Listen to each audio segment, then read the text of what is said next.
Mac Brown coach teams are 37-1 coming out of the bye week. They get it done. They get them rested, which was key, he said, for his team this year. He wanted them fresh, but he also took time, Tom, to remind them that they are in the thick of it. He said, congratulations, you're in the thick of this coastal hunt, and here we go with a big one. James, our weather report brought to you by North Myrtle Beach Convention and Visitors Bureau, 61 degrees. Just some light breezes here at Lane Stadium, and we're just moments away from the start of this game. Virginia Tech won the toss and elected to defer. Carter and Williams are the deep men for North Carolina. All-time meeting number 42, the Heels and the Hokies, and there will be no return.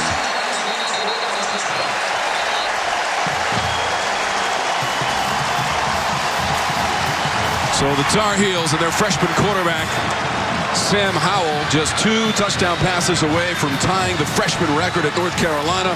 They are 3-3 on the season, 2-1 in conference play in their most recent game 2 weeks ago, James, a win at Georgia Tech, and the final in that one against the Yellow Jackets, 38-22. Howell, a coach's son, so he understands what it's like to study tape. He understands what it's like to study for a purpose.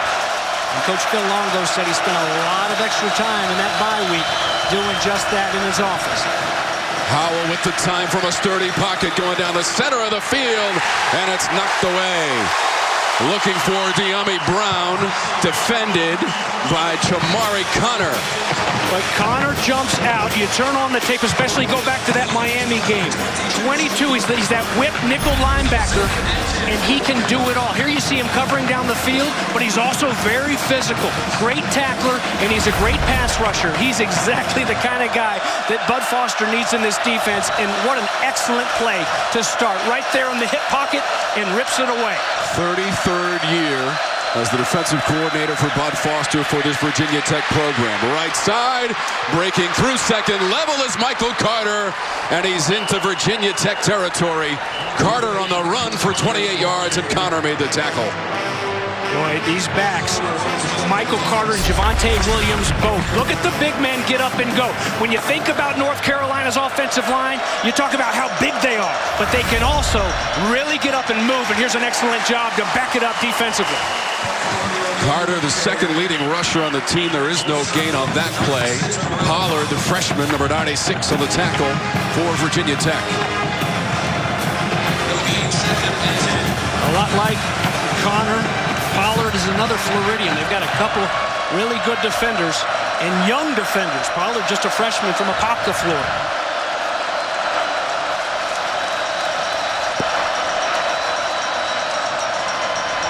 Howell looking left. Has a man with a couple of steps into the end zone. Daz Newsome, the touchdown catch of 47 yards from Sam Howell.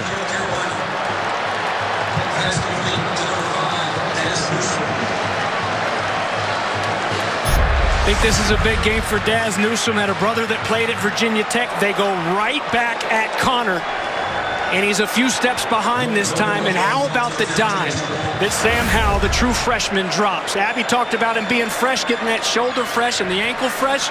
Well, the arm sure looks good. And most importantly, maybe for North Carolina, a ball that's caught. They've had big-time problems with the drops. That's not the case right there. Drawn first blood. Noah Ruggles makes it 7-0, 47 yards on the connection between Howell and Newsome. For Newsome, his 4th TD reception of the season. There is a flag down. Holding, offense, number 84, 10-yard penalty. We'll replay the try. Dwayne Haight is our referee this afternoon here in Blacksburg. Yeah, it's I mean, it was an easy call on the edge there. You had a rusher coming off the edge, and you know, Frank Beamer's not around here anymore, but still, they take pride in these special teams, so you can't take a play off and think you can just go half speed and grab someone and pull them down, because those Hokies were coming fast, so making it a little more interesting now for the extra point. So now it's a 30-yard extra point try from Ruggles. The result is the same. 7-0. Sam Howell, touchdown pass number 16 on the season as he found Daz Newsome, the junior from Hampton, Virginia. Just 48 seconds, James, for North Carolina to get on the scoreboard. Here he is inside and standing flat-footed as Connor. Well, you got to get up on those toes. This is usually a defense that's fundamentally sound. They know technique. They know how to play defense. And one thing you can't do is get caught standing flat-footed. And look at Sam Howell. A little nudge to the grass, and he pops right back up. And it's Daz Newsome at the end of that throw with a nice catch and an easy touchdown roll. So North Carolina with its 2-1 record, currently near the top of those Coastal standings. Again, the Coastal's going to be a wild ride and a race toward the end of the season, as it always is. The last 6 years, 6 different champs on that side of the league for the ACC. Wheatley. That's 25-yard line on the return for Wheatley. 20 yards. Returning it for Virginia Tech, and now their first chance on offense. Hokies are 4-2 on the season. Their last 2 wins, the starting quarterback has been Hendon Hooker. One of quite a few North Carolina kids on this Virginia Tech team. Won a couple state championships as a freshman and as a senior back at Dudley High School in Greensboro, North Carolina.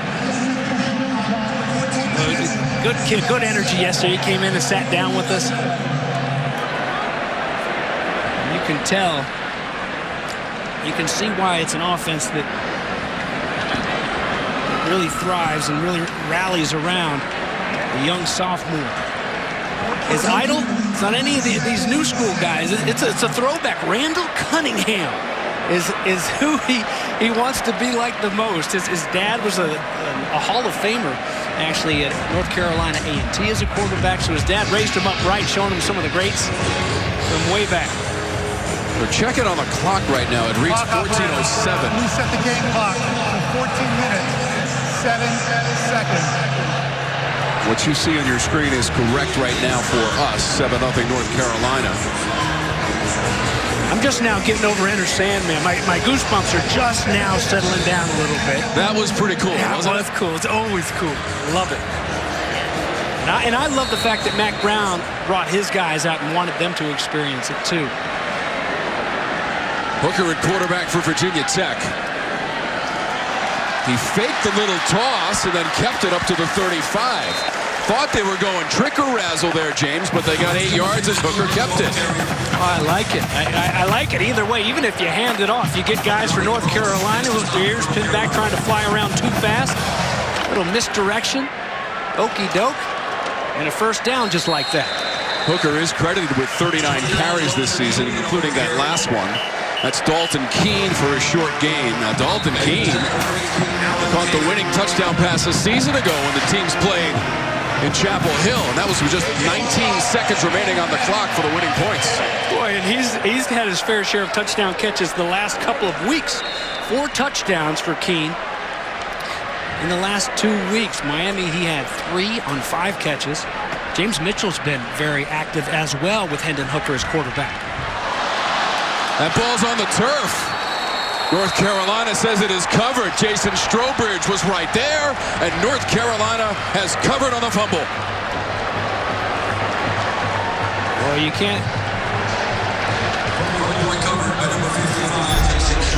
cannot help a defense out like this in an offense that's already clicking. And a good job by Strobridge to fall on that ball, and that's just a gift. Like so many gifts that were given to Justin Fuente's team down in Miami. Time and time again, it was here you go, here you go, here you go, and taking advantage of that Hendon Hooker and the offense. You go back to that Boston College game, beginning of the year, they lost by a touchdown. They were -5 in the turnover category. Against Miami, they were +5, and they won by a touchdown. And they scored 21 points off of those 5 turnovers at Miami to beat the Hurricanes. Michael Carter near the 30-yard line, just short of it. Now, I'm really curious to see how this Virginia Tech team responds to some adversity early. It was adversity late in the first quarter against Duke when The wheels really fell off in the big loss to the Blue Devils. Howell down the middle of the field, and it's just too far beyond the reach of Garrett Walston, number 84, and a junior from Wilmington, North Carolina. Ashby trying to stay with him.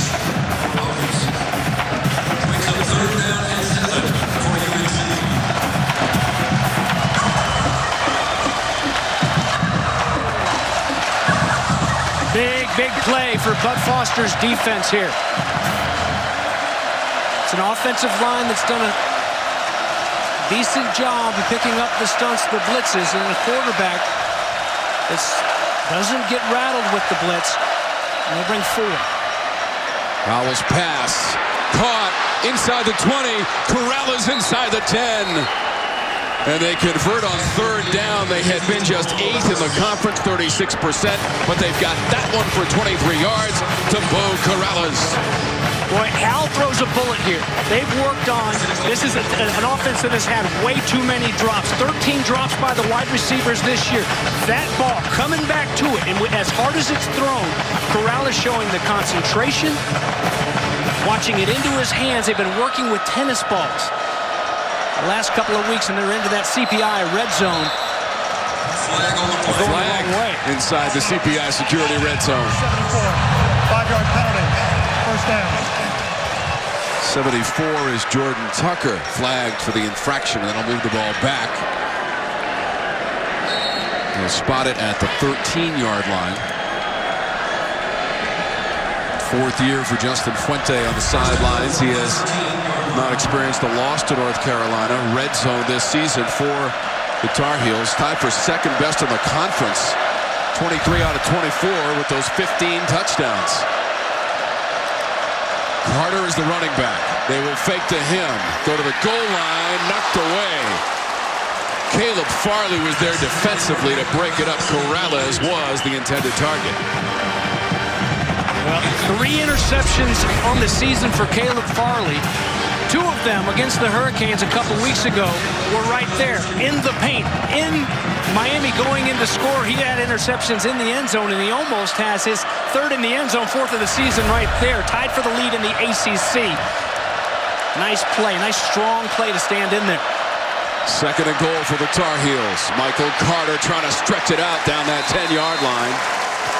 He remains inbounds after a gain of 4.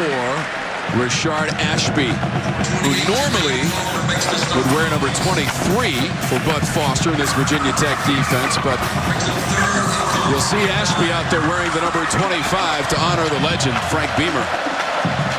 He stopped by our meetings yesterday and had a couple of inspirational words for our broadcast crew. Yeah, he did, and you know what? That gentleman that's a defensive coordinator there for this defense is a legend as well. Let's see what he draws up here on another big 3rd down. 3rd and goal. Howell backpedaling. He's got all day. Trying to extend this play and throw on the run near the 2-yard line, and it's incomplete. Corrales again was the Tar Heel target. Farley defending. Well, Bud Foster, and this is an example of a Bud Foster coach defense. They know what to expect watching this tape. Watch everybody on the top of your screen. Look at 4 or 5 bodies over there because they sniff out the screen. They shut it down. Howell has to tuck it, try to make something happen. And again, they play good defense on the backside. That's a nice stand by the defense to force a field goal try. 26-yard attempt for Noah Ruggles, 8 of 12 on the season. From 26-yard away for Ruggles. And North Carolina has scored on both of its possessions here in the 1st quarter. The Tar Heels and the Corps of Cadets here at Virginia Tech that fire that after scores for the Hokies. It has not happened yet. 10-0. North Carolina. Our startup, brought to you by the Honda dealers of the Carolinas, outlines this all-time series as they meet for the 42nd time. Virginia Tech has won 3 in a row in the series, 5 of the last 6, and Justin Fuente has not lost to North Carolina. So 10 points on the boards for the Tar Heels in their first 2 drives. McLeese is the deep man. Jonathan Kim is going to kick it away for North Carolina. Told you it's the 42nd meeting, but they've met just 3 times. from 1945. They also played in 2004 and then the 97 Gator Bowl as well. So just 3 times in that stretch from 1945 to 04, but now playing in the Coastal Division of the Atlantic Coast Conference, and both of these teams trying to return to that championship game. That'll be in Charlotte, North Carolina, early December. Make your plans now to be there. That's what these teams hope to do. Well, last time Virginia Tech had the ball right into the hands of Hendon Hooker, perhaps wasn't expecting it. And his first turnover as a starter, 0 fumbles, 0 interceptions against Miami, against Rhode Island. It is what he had done best. Not the case there. And fortunately, Virginia Tech only given up 3 points instead of the 7. That is McLeese into the line for just 2. You mentioned that URI game. They beat Rhode Island here at home last Saturday, 34-17. 485 yards of total offense. You see, they had not turned it over in those last 2 games. Struggled in the first 4. Yeah, 5 of those 11 were against Boston College in a close one. BC with a big win over NC State today. McLeese on the run for Virginia Tech for 6 yards. Chaz Surratt, the converted quarterback, 2 linebacker, and a junior from Denver, North Carolina, makes the tackle. Hendon Hooker knows Surratt from back in high school days. He said he wouldn't want no part of switching over and playing linebacker. Surratt's done an excellent job. He and his defense need to get a stop here, though, on 3rd down and short. Just 2 to go for Hooker and the Hokies. Virginia Tech, second best of the ACC on 3rd down, 51%. Hooker's going to try to do it, diving forward past the 35-yard line, and that is good enough for the first down. Hooker would not be denied. Fresh set of downs after a 3-yard gain. Good way to put it, partner. Not be denied. He had Gemmel. Gemmel had him stopped for -1, maybe -2, yet he froze him, gave him a little wiggle, and just enough space to lunge across that 35-yard line for a first down. Fresh set of downs.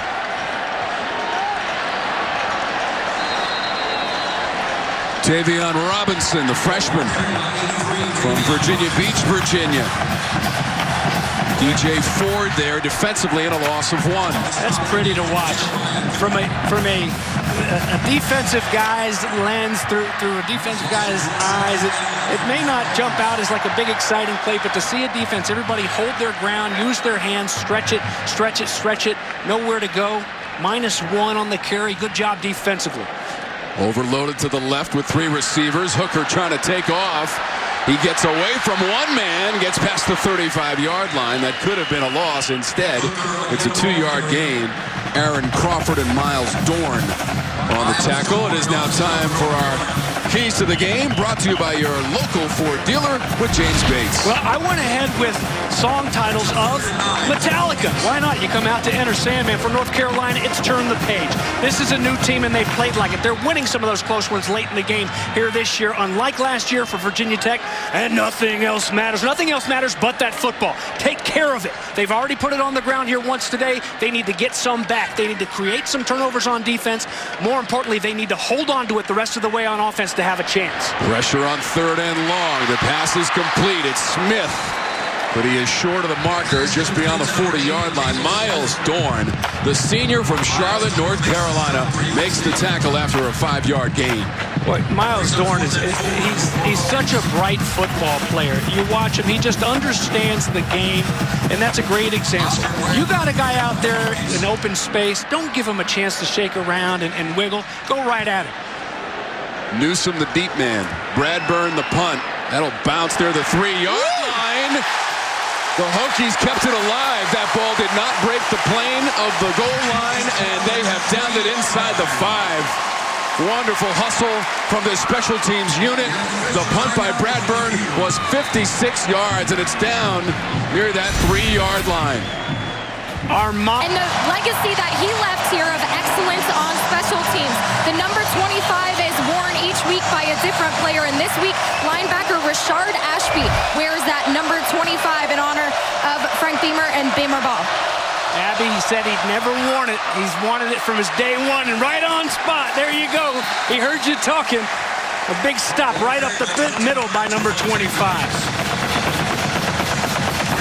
Ashby, the junior from Chesterfield, Virginia, in on the play. Had a nice visit with the junior linebacker yesterday. He said, I've wanted it since I stepped on campus, and he's finally getting his shot.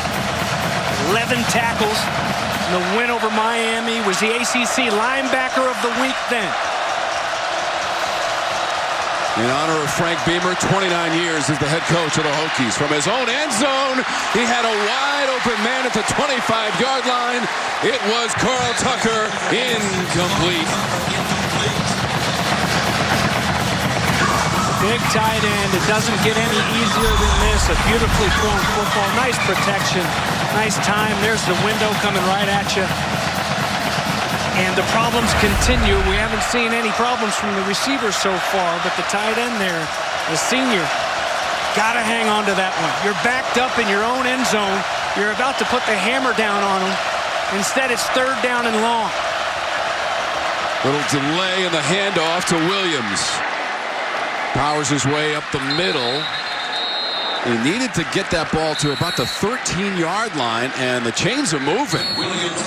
Javonte Williams for 10 yards, and I like the play call from offensive coordinator Phil Longo on the little delay and run. Oh, my goodness. A lot of times in this situation, you think, let's kind of be safe and get out of here. Javonte Williams had other plans, and what a punch to the gut defensively. You've got him stopped. You're going to get off the field and possibly give your offense great field position. Instead, it's 1st down and 10. Sam Howell and the Tar Heels. Howell wants to throw it. He will sling it near the 25-yard line. It's incomplete. Looking for Antoine Green, who still has the football, but out of bounds. Pass intended for number 3, Antoine Green, goes out of bounds. Like one of the members of the chain gang took the worst of that. It's an incomplete pass. This was found out for injury. Holding up that marker. And so while they attend to that man on the sidelines, we'll just take a quick timeout with inside of 6 minutes to go in our first quarter, and the Heels ahead. Good to see that gentleman has been helped to his feet, working on the chain gang on the sidelines, the near sideline, the Virginia Tech side of the field. And appears to be okay. There's a pass play right on that sideline in front of him. He tried to get out of the way, but he had the players bearing down on him. Caleb Farley was there defensively, number 3. And how about the catch attempt by Antoine Green? On the line, so a nice call. They had plenty of time to look at it, and there's the gentleman that took a big lick. Glad to see him pop right back up. There we go. Trying to walk it off. Scary for a second. We got a long way to go this afternoon. We want that gentleman to be a part of it as well. All right, 2nd and 10. North Carolina knows all about long drives this season. 14 drives of 70 yards or more for touchdowns this year for the Tar Heels. That pass complete up near the 20-yard line and going across the 20. Garrett Walston, junior tight end, 8 yards for the Tar Heels. That's his 2nd catch of the game and the 3rd completion for Sam Howell. Just the 10th catch for a tight end here for UNC this season. Brings up a 3rd down and 2.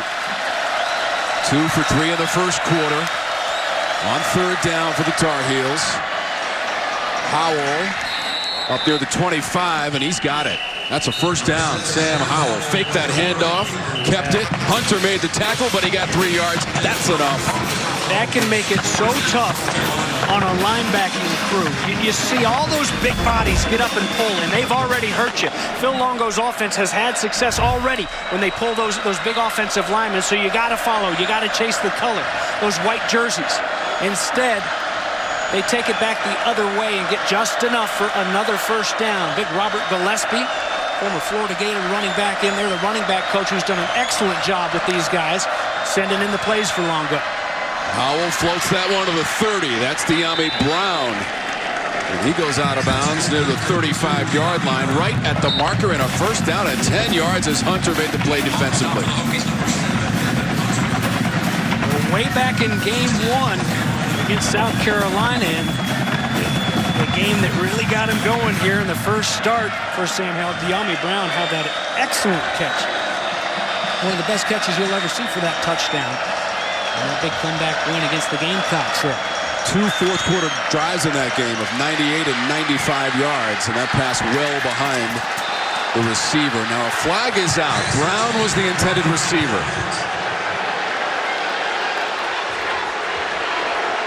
Flag on the play. Holding. Defense. Number 28. 10-yard penalty. Automatic. First down. I guess if it's a hold, it's a hold. But if I don't know that an interference would have been in play there because the ball wasn't even catchable. But a hold, man, that's... 28 is Jermaine Waller, James. Yeah, and you know, they let him get away with it with a lot worse. So just consistency. If that's the way you're going to call it, yeah, he's holding. But the consistency now on both sides is what I would ask for if I'm these coaches, if you're going to call that hold. Because those guys are used to grabbing on those jerseys like that. Late in the first quarter, Howell across the field and incomplete. Caleb Farley came over to defend it against Antoine Green. An incomplete pass from Sam Howell, who came into the game, James, throwing 63% completion rate on the season. 4 for 11 so far today. Well, Caleb Farley has been a big reason, number 3 on that Hokie defense, for some of those misses. Well, he's impressive. He really fights for that football. When it's up in the air, that's his football. Just a sophomore and playing extra hard against his home state. He's a North Carolina kid. Howell, middle of the field, going up to grab it. Rontavious Groves makes the catch for 11 yards and a first down for the Tar Heels inside the 45 of Virginia Tech. Well, speaking of impressive, I mean, how many times you see a guy going across the middle and a little bit scared to go up for it? He extends himself, tucks that ball away, and covers it up. He knows he's going to take a hit. Toe Groves, the junior from Nashville, moving the chains once more. Soft hands from the toe, and they're going to run this one in the left side of the line. Javonte Williams. That's a James Bates line. I wish I would have thought of that one. Garbutt has the tackle for Virginia Tech, 2 yards on the North Carolina play. Oh, man, what a loser. I like that. How about Coach Longo on the sidelines? A couple of times we've showed him, and the referees are telling him to get off the field. I think he's into this one. I think he got a haircut in between the first and third series. High and tight. Yeah. That's the way he rolls on that sideline. Great relationship developing between the first-year offensive coordinator and the freshman Sam Howell. Realizes the pressure, escapes the pocket, and then scampers out of bounds near the 40-yard line. Boy, it looks like you're going to drop him. This is a defense. 20 sacks already on the year. Looked like they had him bottled up. Not only does he slip out of it, but he gains a couple as well. Makes one more guy miss at the very end. So you give yourself a third and very manageable as opposed to what could have been a third, 12, 13 yards to go. 3 for 4 on third down of the game for North Carolina. Came in just 8th in the conference on third down. Howell. Again, that's Green against Farley. That's 3 on 3, shoulder to shoulder. Antoine Green, the sophomore from Rockledge, Florida. And now that brings up fourth down. There's my guy right there, Farley. Just watching him, even on that. The ball was thrown out of bounds, but you have a receiver. How many times you see a receiver, you know, get the upper hand, push off a little bit? Green put his hands on Farley, and Farley immediately just ripped him away. Crashed right through those wrists. He's a fun guy to watch. He's very physical. The deep man is Hezekiah Grimsley. The punt from Ben Kiernan from Dublin, Ireland. Grimsley gets away.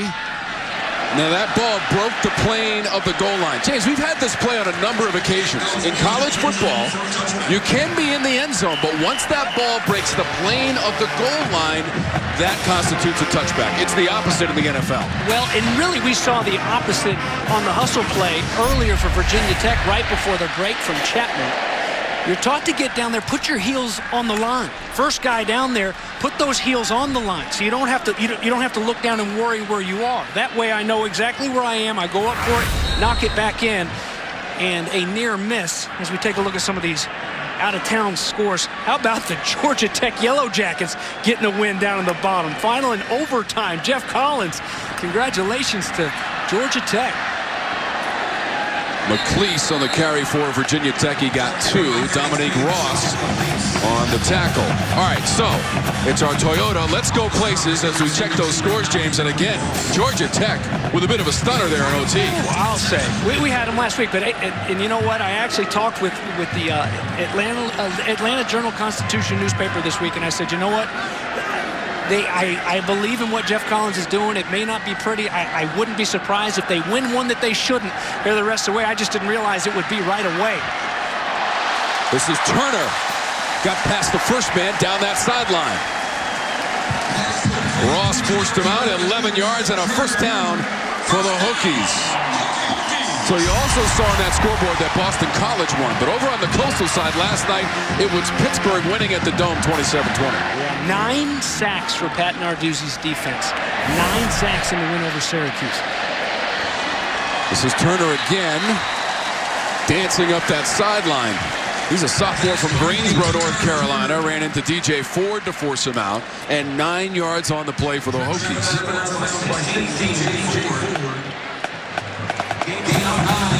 Justin Fuente, 25 wins in his first 3 years at Virginia Tech, the most in school history. He's in his 4th season now, and his team is 4-2 and 1-2 in conference play. And they've got a first down at the 45-yard line thanks to Deshaun McLeese, the junior from Chesapeake, Virginia.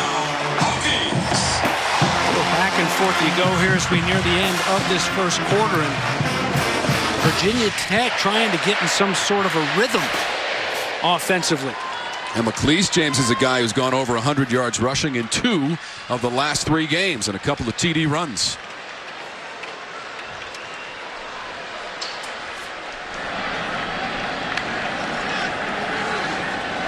Hooker, the pump and the throw.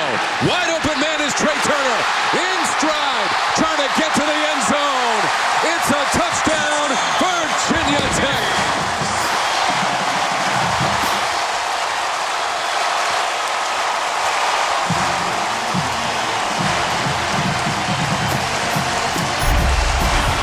Trey Turner has been injured. Here he is inside, a little double move. You saw the pump, and everybody bites on it. And they call him Big Play Trey for a reason. Boy, it's good to have him back out there. The sophomore from Greensboro, North Carolina. Both he and Hazleton finally back together out there, making plays at the wide receiver spot for the Hokies. 3 catches on the drive for Trey Turner, including the TD pass of 55 yards. And for Turner, his 2nd TD catch of the season. The lunch pail D and the Hokie O. Yeah, the LPD got a big stop, forced a punt, and taking advantage of it. The Hokies, they spot North Carolina 10, but right before the end of the first quarter, they finally get on the board. 7th TD toss of the season for Hendon Hooker, 55 yards, and the pass was on schedule. And James, that quick pump allowed Turner some separation, and he got by that secondary of North Carolina, which has been depleted this season. Yeah, and it's, you know, in a great job by the offensive line to protect. You can't pump and wait. You don't have double moves if you don't have an offensive line that's buying you time. And a good job there on the left side of that line. Darisaw giving Hooker plenty of time. Carter and Williams are deep. And there will be no return as Michael Carter watches that one sail over his head and into the end zone. Wow, what a play from the Hokies. 55 yards. Hooker on the throw.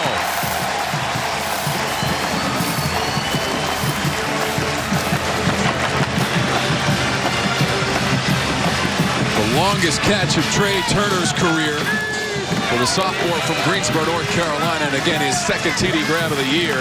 And Virginia Tech right back in this one after North Carolina scored the first 10 points of our game, James. And Hooker knows where to go, Tom, if he wants to try to get on that board. Trey Turner, coming into this game, had 38 catches. 23 of them had gone for first downs. That'll be the last. Boy, they were hopping to enter Sandman. Now it's let me clear my throat. There you go, 10-7 scoring right before the break. Virginia Tech, the 23 plays by North Carolina. Sam Howell and the offense back out there. They were 3 of 5 in the first quarter on third downs. They'll flip it to Newsom. Makes a move and a stiff arm near the 35-yard line, right at the marker. Daz Newsom, who had a first quarter touchdown catch of 47 yards, has a first down for North Carolina on its first play of the second quarter. Watch here late, you're going to see 84, the tight end. He does such a good job of staying on that block as long as he can. It's a very physical guy, and Connor trying to fight his way off. A little too late, damage is done, and it's a 1st and 10 for Howell and company. North Carolina was off last week. Prior to that, played Georgia Tech. As he'll run this one, Antonio Williams, back-to-back plays for a first down. He's up near midfield. Number 24, Antonio Williams. Devin Hunter made the tackle. 16 yards on the run by Antonio Williams, and he's into Hokie real estate. Yeah, and thanks again to the big bodies in front getting up and pulling. One of them chopped down Alan Tisdale, who's been banged up a little bit, the linebacker. They cut him, and then it's off to the races, making it easy on those backs. Howell has to just throw it away. There was pressure coming from Gerard Hewitt, number 5, also Farley, Intended pass goes out against Sam Howell. Brings up 2nd and 10 for UNC. Hewitt, the junior from Venice, Florida. Sam Howell, who threw for 376 yards, a season high, and 4 TD passes in their most recent game at Georgia Tech on October 5th. The win 38-22. 587 yards of total offense in the game for North Carolina.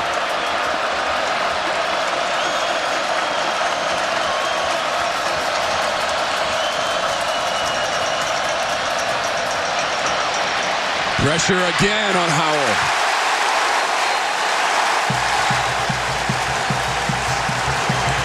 Pollard and Kendricks. Under pressure by the Hokies. Back-to-back plays at lunch pail D of Bud Foster's got him on the run. And good coverage down the field as well. Looks like miscommunication. Body's running free. Too easy right there. They know how to make some noise on a third down and long when their Hokies are climbing back into the game offensively. And they'll do just that for Bud Foster in this defense right now.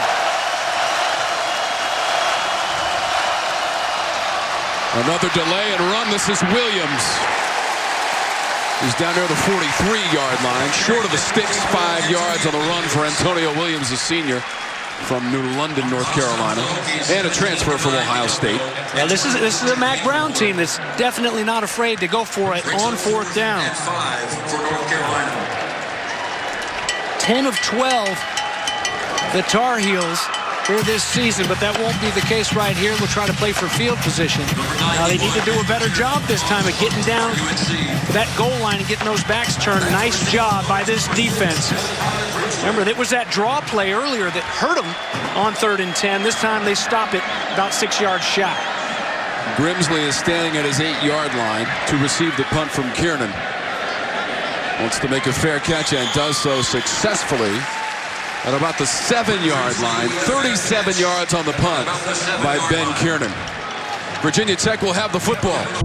7 in the second quarter, in today's greatness made here by Synovos. Look at that. Terrell Edmonds and Tremaine Edmonds made history by being the only pair of brothers to be drafted in the first round. And Terrell, well, he is standing by with us here today. There he was, the homecoming grand marshal. And Terrell, did you get that parade wave down for the parade today? Yes, I did get the parade wave down. Still, my jaws are hurting from smiling so much, but it was definitely exciting. And you gave a little speech earlier there. In all seriousness, how special is it for you to be back here representing the Hokies? It's amazing. This is home, really. So just coming back, just seeing how much people actually love you, show their affection for you and everything like that, is just amazing to be out here, and hopefully we get the win. So it has to be a really cool experience playing in the NFL with your brothers, and your older brother Trey actually plays for the Steelers with you as well. Just tell us about that experience. Man, it's a dream come true. It's honestly a blessing being able to be drafted with my younger brother, and now being able to play with my older brother is just something that we always talked about when we were younger. And now that it's happened, it's amazing. And up next for you is the Dolphins, and tomorrow your brother plays the Dolphins, who your dad played for. How's the family group message this week? We got to get the win. We're talking junk to my dad, but it's just all about getting the win now, so hopefully we get a win. Thanks so much, Terrell. Guys. Abby, thank you so much. Farrell, the dad, and Mom Cookie. And Terrell's dad played for Maryland and in the National Football League as well, as they mentioned, for the Dolphins. And we wish the Edmonds brothers all the best in the National Football League. And the Grand Marshal of the parade, Hooker, is the Grand Marshal of that run up near the 30-yard line. Storm Duck had to cut him down. Well, put it in his hands and go. Look at that offensive line. The youngsters, everybody getting up and moving. Athletic hat on the right side. Most importantly, and a good job on the end there by the tight end, Dalton Keene, with the kick-out block to create that big hole. 12 yards on the run by Hendon Hooker, the sophomore. 1st and 10 for Virginia Tech, trailing 10-7. They go to the boundary, and Mitchell. Hooker's pass complete to 82, James Mitchell. James Mitchell, the sophomore from Big Stone Gap, Virginia. That's really big. I mean, it's not just Big Stone Gap, Big Stone Gap, muy grande. Here you look at Hendon Hooker, 5 of 5 for the 82 yards. Boy, trying to forget all about that one fumble, the missed snap he had early in the game. Doing a great job of bouncing back, him and this entire offense. Chance here to go down and take the lead for the first time. We're going to go 6 for 6, right on the hands at the 40 of Caleb Smith. Pass intended for Caleb Smith, incomplete. It appeared to be very catchable on the part of Smith, and it would be the first incompletion of the game for Hendon Hooker. Well, the redshirt freshman, just like we've talked about on the other side of the ball, North Carolina, they've had their issues with the drops. Smith's got to hold on to that one. Started his career strong against BC. First career game, 4 catches, 62 yards, and an 11-yard touchdown. Everybody holds their water there. And Fox gets back, nobody jumping.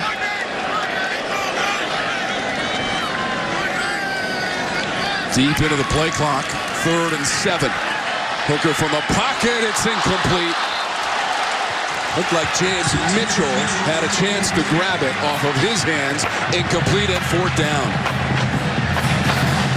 The blitz was coming, and Hooker takes a shot.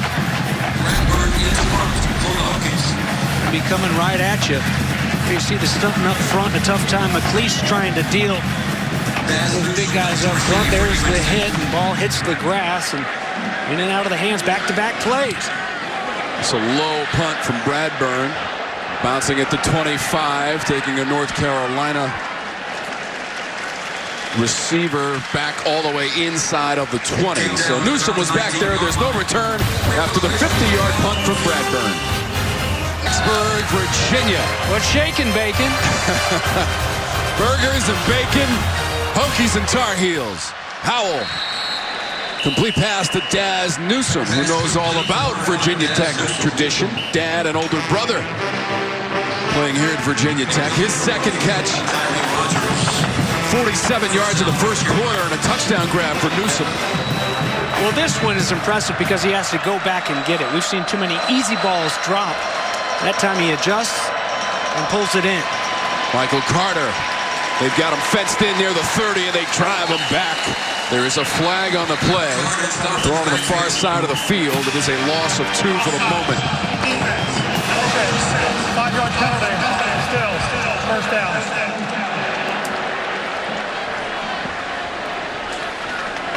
So the penalty is against Virginia Tech, and they'll step it off and put the ball near the 36-yard line.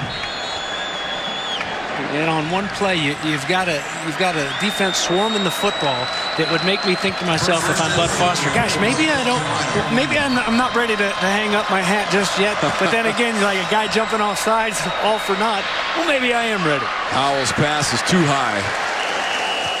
Antoine Green running with Caleb Farley. Bud Foster has been a part of 226 wins as a Virginia Tech defensive coordinator, and 34 of those have been shutouts. There won't be one today, but an impressive record nonetheless for Bud Foster. And he's not going anywhere after this year. He's going to stick around in an ambassador type of role. This is his home, and if it doesn't show, been here since 1996, the defensive coordinator. You don't know it by now. You're not going to get rid of him. Had a great talk with him yesterday. Pressured, complete. Walston, first down as he dives toward midfield. Ashby made the tackle. 13 yards to the 49-yard line for North Carolina. Looking for those tight ends. Some pressure again on Howell. This time he stays in there. It goes right back to Walston. I believe that's 3 catches now for the junior. The tight ends with just 8 catches coming in. 2 for Walston. And Tucker's been targeted once. Going at those tight ends a little bit more here today. But a good job by the freshman to stand in there knowing he's going to take the shot. 5 different receivers utilized by Howell. He's got a little bit of time. Incomplete. Looking for Corrales. Caleb Farley, number 3 in the vicinity. Garbutt also there. Incomplete to Corrales.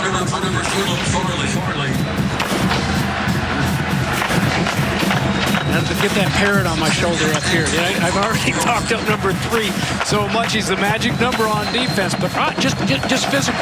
And he just wants it more. Right there's a perfect example. Bo Corrales, that ball's his, or is it? Farley says no, rips it away, forces a second down and 10. I love it. Carter inside the 40. Michael Carter gets dragged down inside the 30-yard line. Flags fly. Devin Hunter on the tackle for Virginia Tech, and 23 yards on the run from Michael Carter. Holding, offense, number 2, 10-yard penalty, final foul. Still, second down. De'Ami Brown whistled for the flag. And that brings back a big one. Just when you feel like you got all that momentum back on your side, Mack Brown's team going back the other way. And Michael Carter, a little extra motivation here in this game. Remember, he's the one who fumbled on the goal line. UNC was about to put it away. Just a smooth lateral cut there, very patient. He's going to have to come back and do it again now. Second down and 4 after the hold. Yeah, 22-19 win on the road last year for Virginia Tech to win its 3rd in a row in the series. And they've won 7 of the last 9 against the Tar Heels. This is Toe Groves adjusting to that football and making the catch for a first down as he got by Hunter, who took him out of bounds, and 10 yards. Nice job picking up the blitz. The Hokies, they bring guys, they protect Howell, and a nice, good timing route connects with his guy, Toe Groves, to move those chains. 18 catches now on the season for Toe Groves. Junior from Nashville, Tennessee. 7th play of the drive. Inside of 8.5 minutes to go in the second quarter, and North Carolina with a 3-point lead. Howell hands it off. Williams on that delay play that we've seen on a number of occasions. Ashby was not fooled, wearing the 25 to honor Coach Beamer.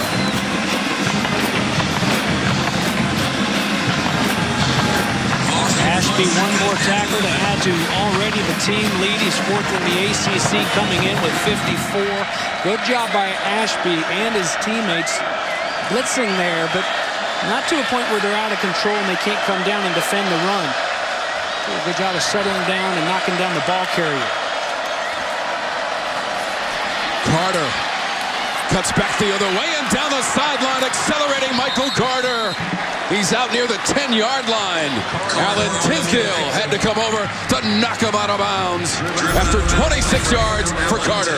Let's see if you can see Brian Anderson. He's up at the next level, and he got just enough of Alan Tisdale. Tisdale's going to turn and burn and knock him down, but the damage is done. There he is. Thanks for that shot, guys. Up at that next level to slow down the middle linebacker with 68. And Carter is out the gate and knocking on the door now. 7 carries and 81 yards for Carter. After that run, Howell still has the football, flings it to the goal line and diving in. It's Daz Newsome for the touchdown for North Carolina.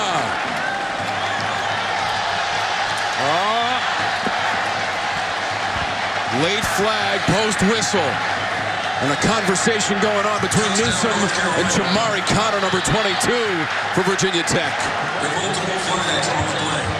And again, flags came out after the whistle. Right now, it's a 10-yard touchdown play for North Carolina.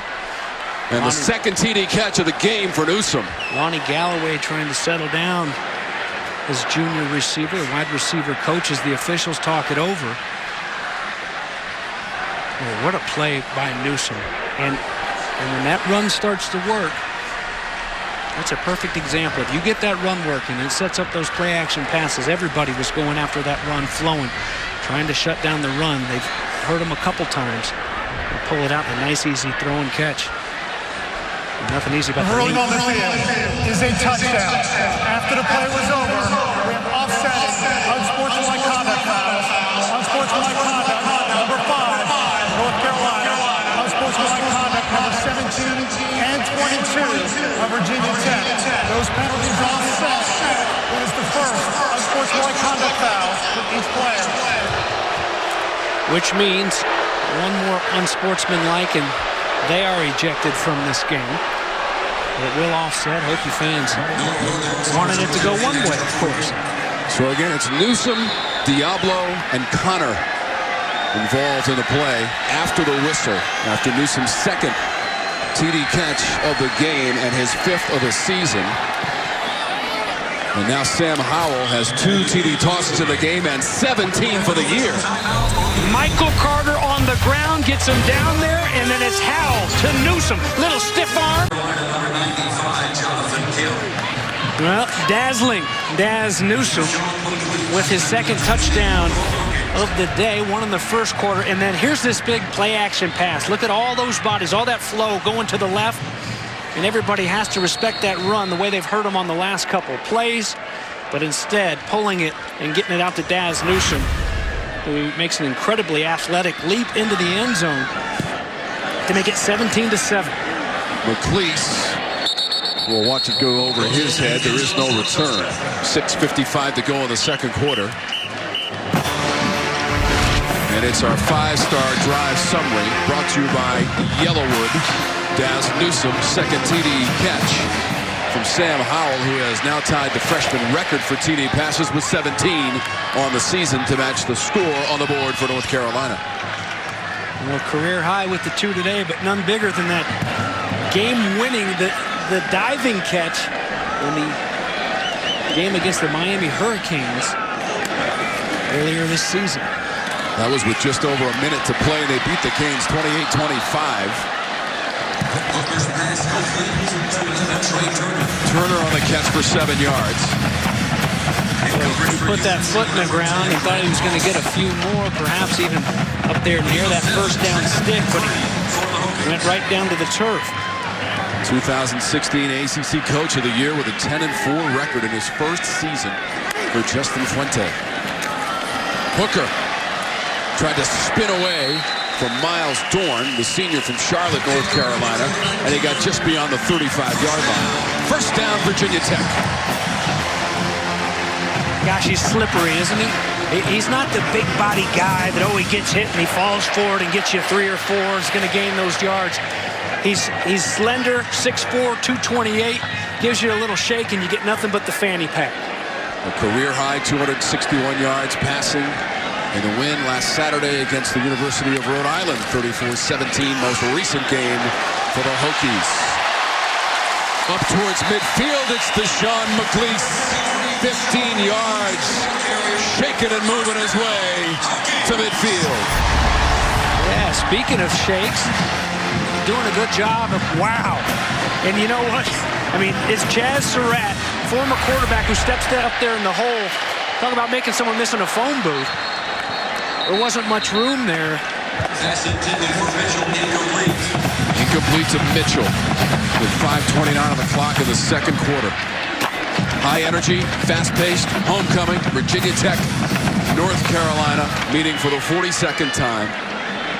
As we showed you earlier in the game, Virginia Tech leads the overall series, and they're 5-4 at home against North Carolina, and 12-3 against the Tar Heels as ACC opponents. Hooker still got it. He's got some room. Bashes his way to the 40-yard line and close to another first down for Virginia Tech, and it is the first down as Surratt made the tackle after 10 yards. Watch Ross, number 3, the bottom of your screen. He's so concerned with the tight end, Dalton Keene, and justifiably so. The tight ends have been big-time playmakers for this offense the last couple weeks. He turns his back, has to go catch up and stay in coverage, and taking advantage of it is Hendon Hooker. You know, and there's where you get these options on offenses these days. You know, if he peels off and defends that run, it's a nice little dump pass and easy for him. Hooker wants to throw. Flag on the play. Turner trying to get away from Miles Dorn. And that initial indication is that it's going against Carolina. Pass interference. Defense. Number 1. 15-yard penalty. Automatic. First down.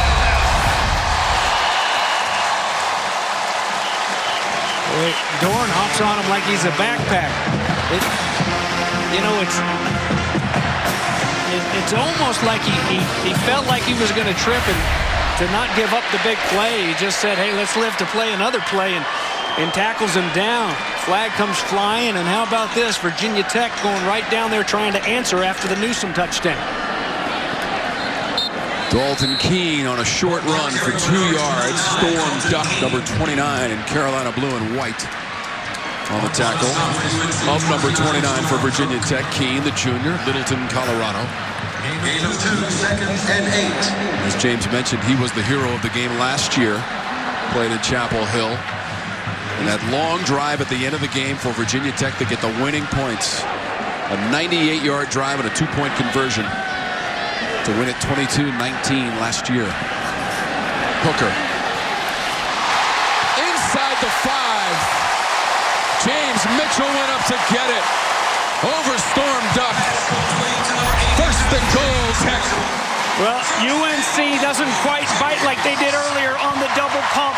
The coverage is there, but a little too late and a little too big. James Mitchell, 6'3", 252. He goes up and high points this ball. And how about the throw by Hooker to make sure he puts it up there where only his big man can go up and get it. That's a nice throw and catch. And it's first and goal, Hokies. Jay Bateman, the defensive coordinator for North Carolina.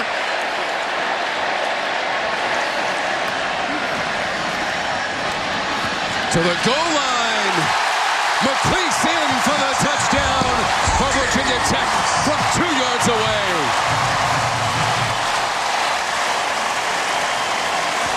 Number 33, Deshaun McLeese, the ball carrier.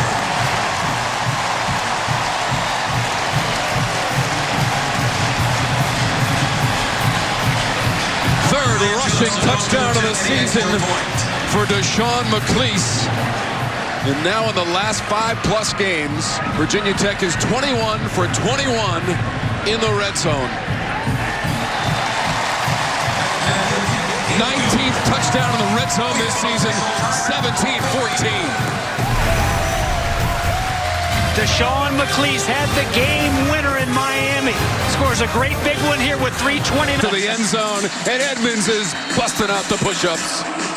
The Grand Marshal of the homecoming parade earlier today, Terrell Edmonds, wears a Pittsburgh Steeler uniform now, wore the Hokie uniform proudly here in Blacksburg, and enjoying the afternoon. James, What a football game so far, my man. 17-14. You knew it was going to be coming in the week leading up. You know, just all the excitement in the ACC, the turmoil and teams with Virginia going down last weekend at Miami, and everybody realizing, hey, wait a minute, this is anybody's show, and they're certainly playing like it today. And it doesn't hurt when the DJ in the house after Enter Sandman just keeps on bringing them. Turned down for what? Now the Coach Fuente and the Hokies made it to that ACC championship game back in 2016. Pressure on Howell. He gets it away. Hewitt was right up in his grill. Well, he's going to be lucky. They may drop a flag here for grounding. He wasn't outside the tackle box, and they will. Intentional grounding. Offense. Number 7. Loss of down. That's a spinal foul.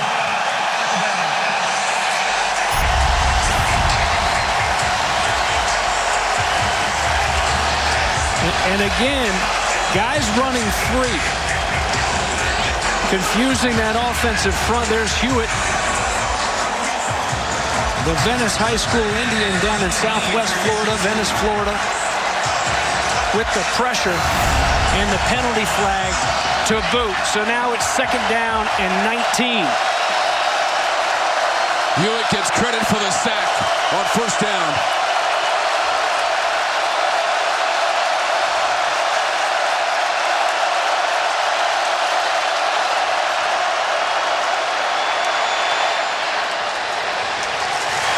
Incomplete from Howell.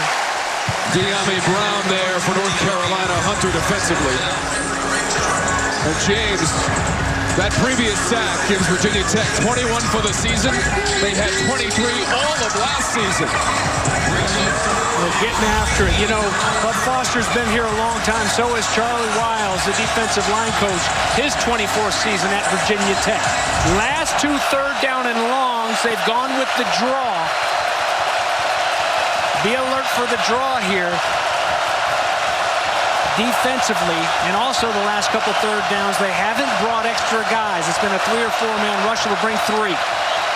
Howell wants to throw it. Near the 20 incomplete. Up to the 25 for Corrales. Well short of the marker. 4th down, 9 yards on the play. Carolina. Holyfield's fired up, and he should be. His defense rallying, keeping them in front. Let them dink it and dunk it. Let them have those little passes. They need 19 yards. They give them 10. Force the punt. Timeout taken by Virginia Tech, and for the first time in the game, North Carolina is 3 and out with 3:05 to go in the 2nd quarter. They do have the 17-14 lead over Virginia Tech. Just the 2nd time that Mack Brown has faced Virginia Tech as a head coach. He beat him as the head coach of Tulane back in '87. And last year, season ago, a dramatic finish. Keene on the touchdown catch. The 2-point conversion, 22-19. And that's Willis, who started this year, the quarterback. And North Carolina was about to put it away. They drove down to the 1-yard line. And Tyree Rogers forced a Michael Carter fumble. And then it was a 98-yard drive. And in that drive, Fuente's troops converted 4 3rd downs and 1 4th down. Carolina rushed for 235 yards. And this has the feel of one of those that's going to go down to the wire again here today. Bud Foster's defense bringing that lunch pail out there on that last series and forcing a punt. Kiernan. Grimsley. Late signal for the fair catch just beyond the 35-yard line. 39 yards on the punt by Kiernan. Now, last year's game was close, but the last time they played here in Blacksburg, between the two teams back in 2017, Virginia Tech rolled James 59-7. You know, and that just one of many that North Carolina lost, the close ones. They lost 9 games, and 7 of them last year, 2018, the Heels were within 1 touchdown. just couldn't finish things off, and they've really become a fourth-quarter team this year. Yeah, 6 losses by 10 points or less, and that one falls incomplete, but a penalty marker came out on the play. Hazelton was the intended receiver. Storm Duck, the freshman from Boiling Springs, South Carolina. Defensively,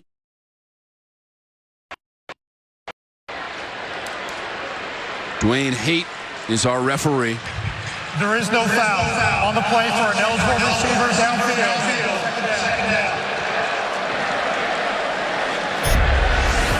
It was a nice break by Duck. I'm wondering where it was. Does a good job of tying it up, and a good job going back and trying to pull it in. Hazelton, who's been banged up this year, and making sure he can't corral it. The Storm Duck, nice break on the ball.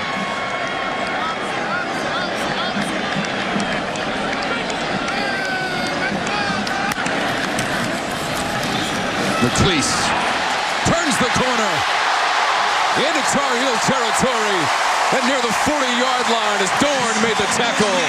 It's McLeese on a run for 24 yards.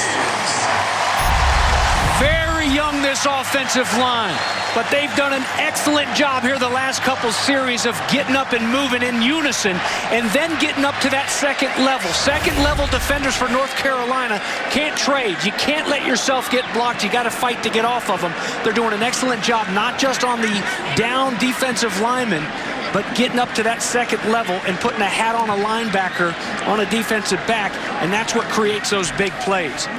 I'd keep coming back to it. 7 rushes and 55 yards for McLeese. They fake it to him. This time, the receiver is open, and it's Dalton Keene inside the 25-yard line. Another first down and 18 yards for Virginia Tech. Well, look at the sidelines and listen to this crowd erupt. You think they appreciate physical football around here? I mean, you would have thought that was a 50-yard touchdown. I mean, just banging down there, and Dalton Keene has been so big the last couple games. Mentioned the 3 touchdown catches against Miami in that huge game. Keeps on coming. Keene on the running play. A flag thrown. Ford made the tackle. Hands to the face. Defense. Number 55. After distance from goal. First down. John Strobridge, who had the fumble recovery early in the first quarter. His second fumble recovery of the season for Strobridge.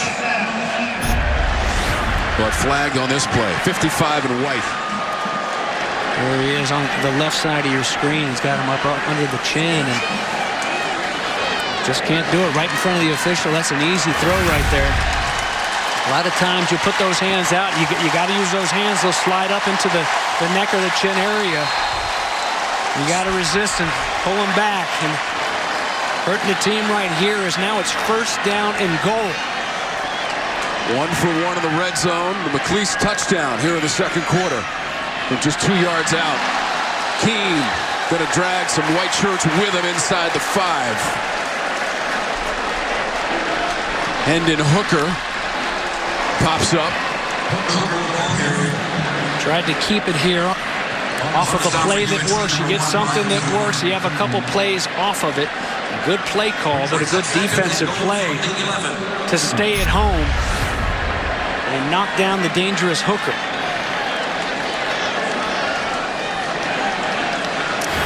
So a 3-yard loss on the previous play. Second and goal, but that ball pushed out beyond the 10-yard line. Hooker wants it. Can't find a crease. Jason Strobridge, ready, willing, and able. No gain. Hooker's down for a loss in the backfield. Number 55, Jason Strobridge. On the tackle. Here's the play before that one. The keeper.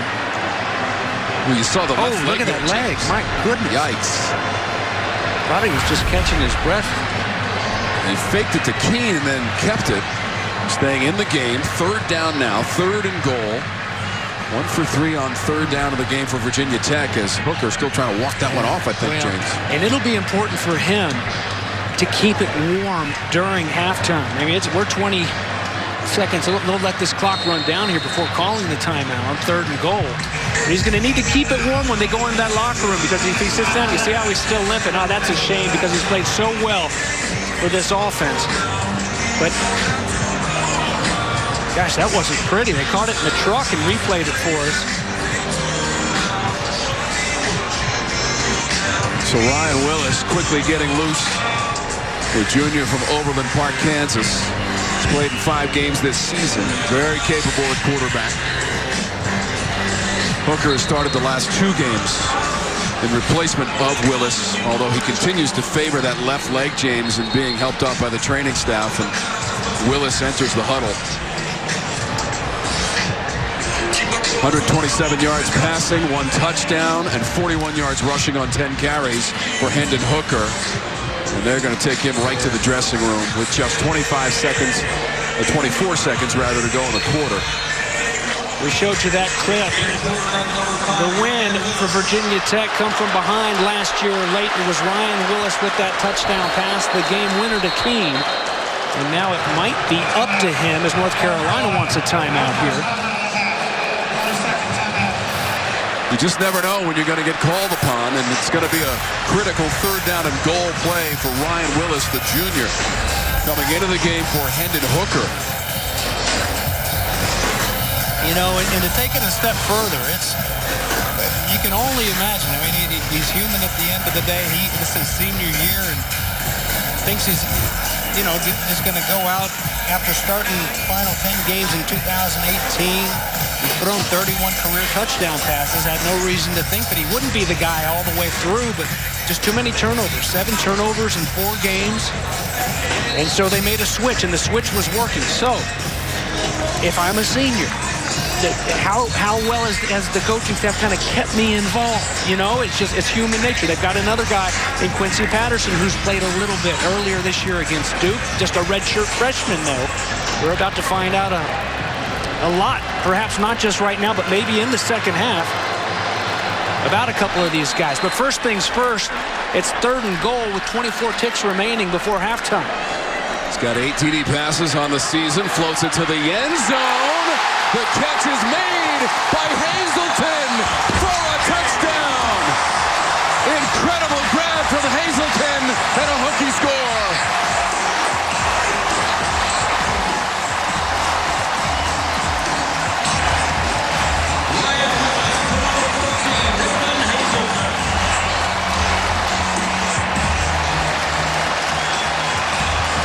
Brian Johnson up to attempt the extra point. Ryan Willis, 1 play, 1 touchdown pass, his 9th of the season. And he got a lot of help from his receiver, Damon Hazelton. And the kick is good. 4th TD catch of the season for Hazelton. Straight up sorcery on this grab. Nice little fade. The blitz was coming. You got the new guy in there. Let's put the heat on him. And he puts it right on the money for Hazelton. Damon Hazelton was targeted 14 times last week. He's been banged up a little bit. The junior is a big deep ball threat right here. And here it's just a nice little touch pass. The fade. And buying a little bit of space. The 6'2", 215-pound junior. And right before the half, the Hokies take the lead. North Carolina jumped out to a 10-0 lead. Looked like they were here, and they were here to dominate, but not so fast. Virginia Tech answered right back time and again. And if they can hold, they'll go into the halftime locker room on top in a big game here in the ACC today. 14 straight points for the Hokies to take the 21-17 lead late in the second quarter as they tee up that ball one more time. James, they're 3-0 with the halftime lead this season, but Justin Fuente, head coach for Virginia Tech, 25-1 is his record with the halftime lead. Wow. 2 touchdowns by the Hokies in the last 3 minutes and 10 seconds. 21-17.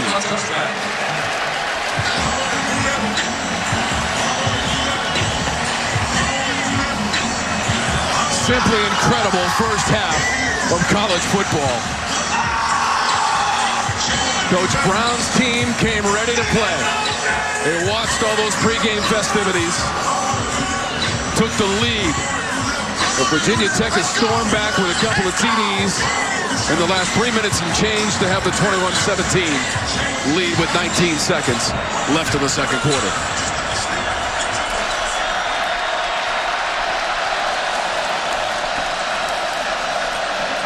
Carter.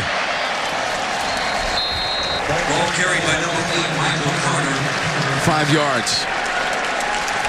Number 5, Garrett Hewitt makes the stop. That is going to be the last play of the first half.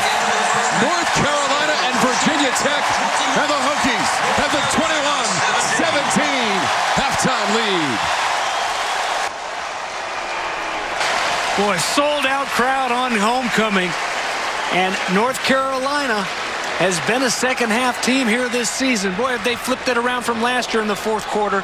So hang on tight, because we should have some fireworks in the second half. But the Hokies battling back after spotting the heels 10. And it's 21-17. Impressive defensive play by Bud Foster's defense to shut down Sam Howell and company in that second quarter. Ryan Willis came in through one pass, and it was a touchdown.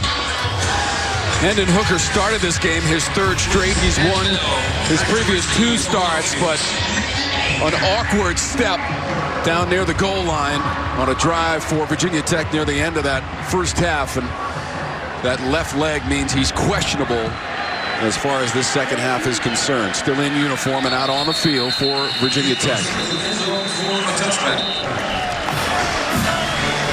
So Ryan Willis will take over through that TD pass at the end of the first half, and for Willis, his 9th touchdown toss of the season, but he will lead the offense onto the field, James, in the third.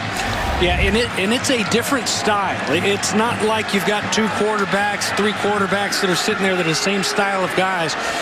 Willis more of a downfield thrower. He's not as good with his legs as Hooker. Looks like it may be up to the senior the rest of the way. And, of course, the guys on the ground where they really did a good job, Tom, of establishing that run with the hard-charging Deshaun McCleese there in the first half. And UNC has got to find an answer for that, because if they can run the football like they did at times in the first half, it's going to make the job of Ryan Willis with some play-action passes in there all that much more easy. McCleese is the leading rusher for Virginia Tech. He's up to 61 yards on the game and 8 carries for McCleese. Trying the left side this time, and he's got nowhere to go. That's a North Carolina roadblock and a loss of 2 for Virginia Tech. Nice hustle there by Gemmel to stretch it out and drop the ball carrier. First 6 possessions of this game. First time out there, Hooker with the fumble, his first turnover this season. Then it was punt, touchdown, run, and then the touchdown reception from Willis to Hazelton. And here's a big third down, the first third down try now for Ryan Willis as the quarterback to start this second half. Hazelton tied for the lead on the team with 4 touchdown receptions this season. Keene also has 4, and it's 3rd and 6. Willis trying to escape that pocket, and he gets dragged down by Jason Strobridge, the long arm of the law, and just 2 yards on the run by Willis, and Strobridge was there to make the play. Well, they bring the blitz again, and able to escape that first wave was Willis, but a nice job. A lot of space to drop him. Strobridge. Fair catch. 28-yard line or so for Daz Newsome, and made successfully after the first 3 and out of the game for Virginia Tech. Offensive line, as you look at Howell's first half numbers, the 2 touchdowns, both of them going to Des Newsome. But the pressure has been there, and a couple times it's an offensive line that seemed a little bit confused and not picking up, just letting a couple guys run free with a free shot and pressuring Sam Howell. Got to clean that up for the quarterback. 159 yards through the air in the first half for Howell as they go to the ground game, and Michael Carter. Garbutt the tackle, there is no gain. Michael Michael Carter led the way in the first half with 8 carries and 86 yards. No gain, 2nd and 10. There's a look in the first half, everything that North Carolina did. They started strong with that big touchdown catch to Newsome, and then it was a field goal after the turnover. The Hokie defense stiffening. And then in the second quarter, Newsome with another touchdown. Howell flings it off to the right side, and Newsome, who gets dragged to the turf by Chamari Connor, the sophomore, just 2 yards on the play. Connor on the stop. Connor from Jacksonville, Florida, won a couple state championships with Trinity Christian. Great program there in the 904. Does an excellent job in open field there to just drop him and force a 3rd down and long. It was a 3-and-out for the Tar Heel defense. Let's see if the Hokies can get off the field as well. Howell out of the pocket, running up near the 40-yard line, and that is going to be enough for a first down. Sam Howell goes with option B and runs it up the middle of the field for 9 yards. Well, and again, you see, he's not a blazer. He's not going to leave them all in the dust, but he's shifty enough and nifty enough and determined enough to go get it when he needs it and to buy himself some time. Through the progression, it's Newsome. Spins away from a man at the 45 and then gets tackled to the turf after a 9-yard gain by Divine Diablo. 6 catches now in the game for Daz Newsome and 2 for touchdowns. 2nd and 1 for North As his Carolina. brother Dion was a safety here at Virginia Tech. Belmar makes the play against Carter. Michael Carter, the ball carrier. Then immediately in the backfield by number 8, Emmanuel Belmar. Well, waiting on him is number 8. Unblocked and stands him straight up. They need a short yardage to move the chains, and they won't get it, so it's another 3rd and 1.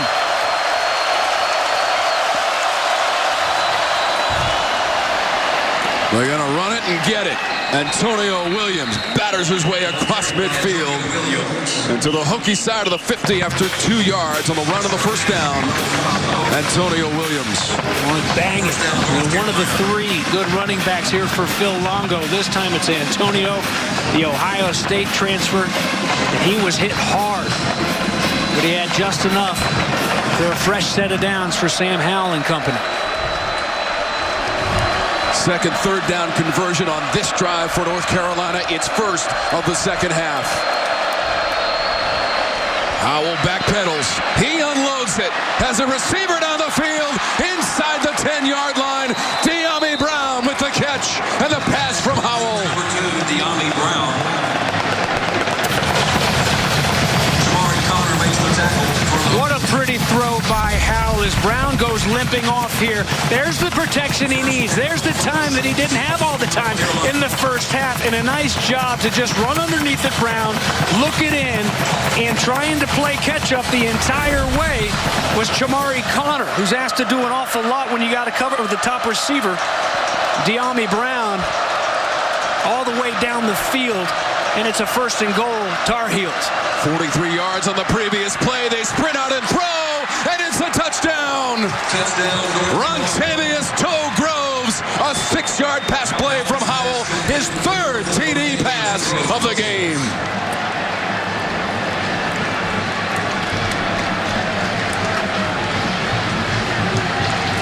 Impressive North Carolina to get out there. A nice first drive after the defense gets a stop.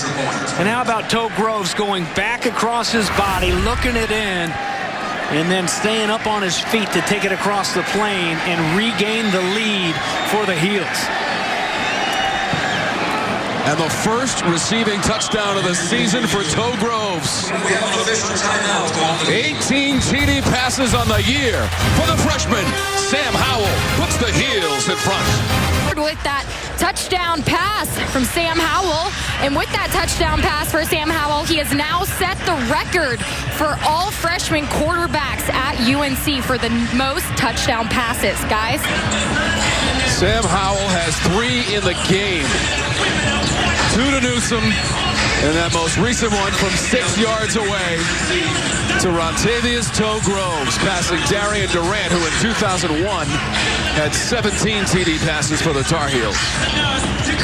All these accolades for the true freshman. He was the first true freshman Tar Heel quarterback to start the season opener. He did that against South Carolina, and that big win went 15 of 24 with 2 touchdowns and 0 interceptions. What a win that was, August 31st at Bank of America Stadium for the North Carolina Tar Heels. 24-20 against South Carolina. And there was a lot of emotion in the building, James, especially by the head man after that win, because he said, these players have an experience winning. We're going to set the tone right away from the first game of the season against the Gamecocks. Well, he had a good time with that, dancing the night away after that one, and made it seem like it was the right thing to do, get back into ball.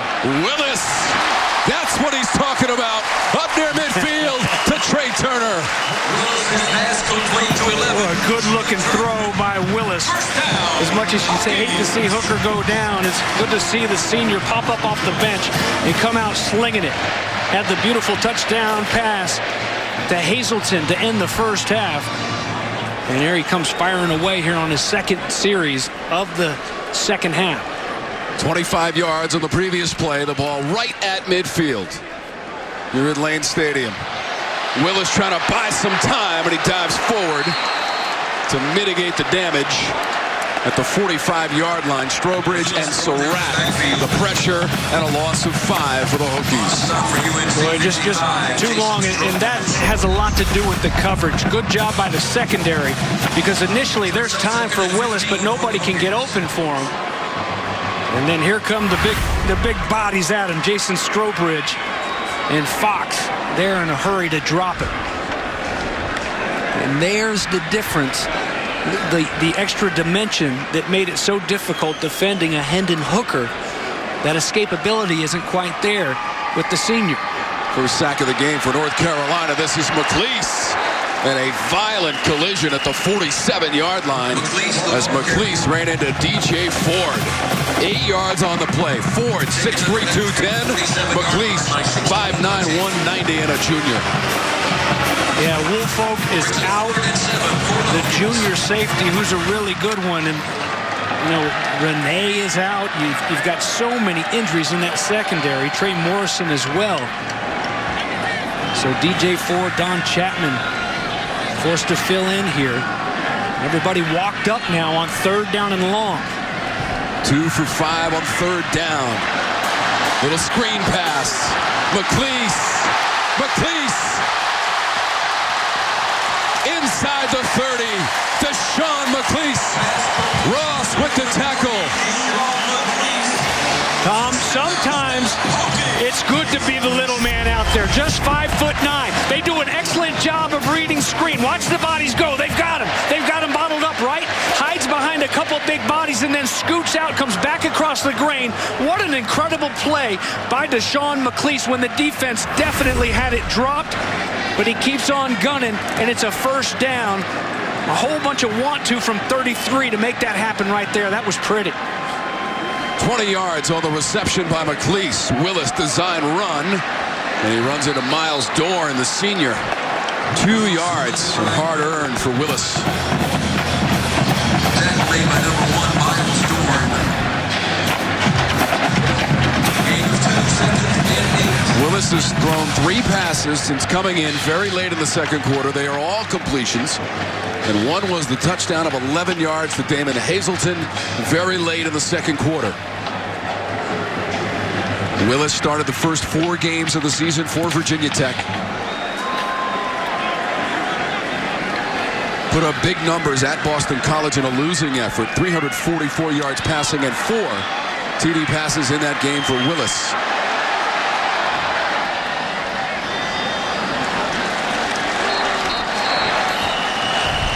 McLeese, the ball carrier.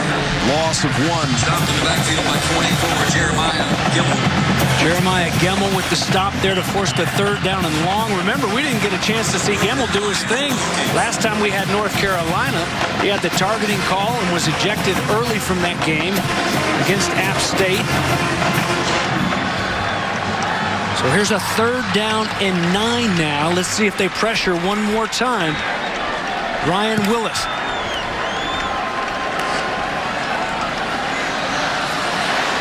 Willis on the move. Puts on the brakes. Ran into Surratt and got rid of the football. But the flag is out.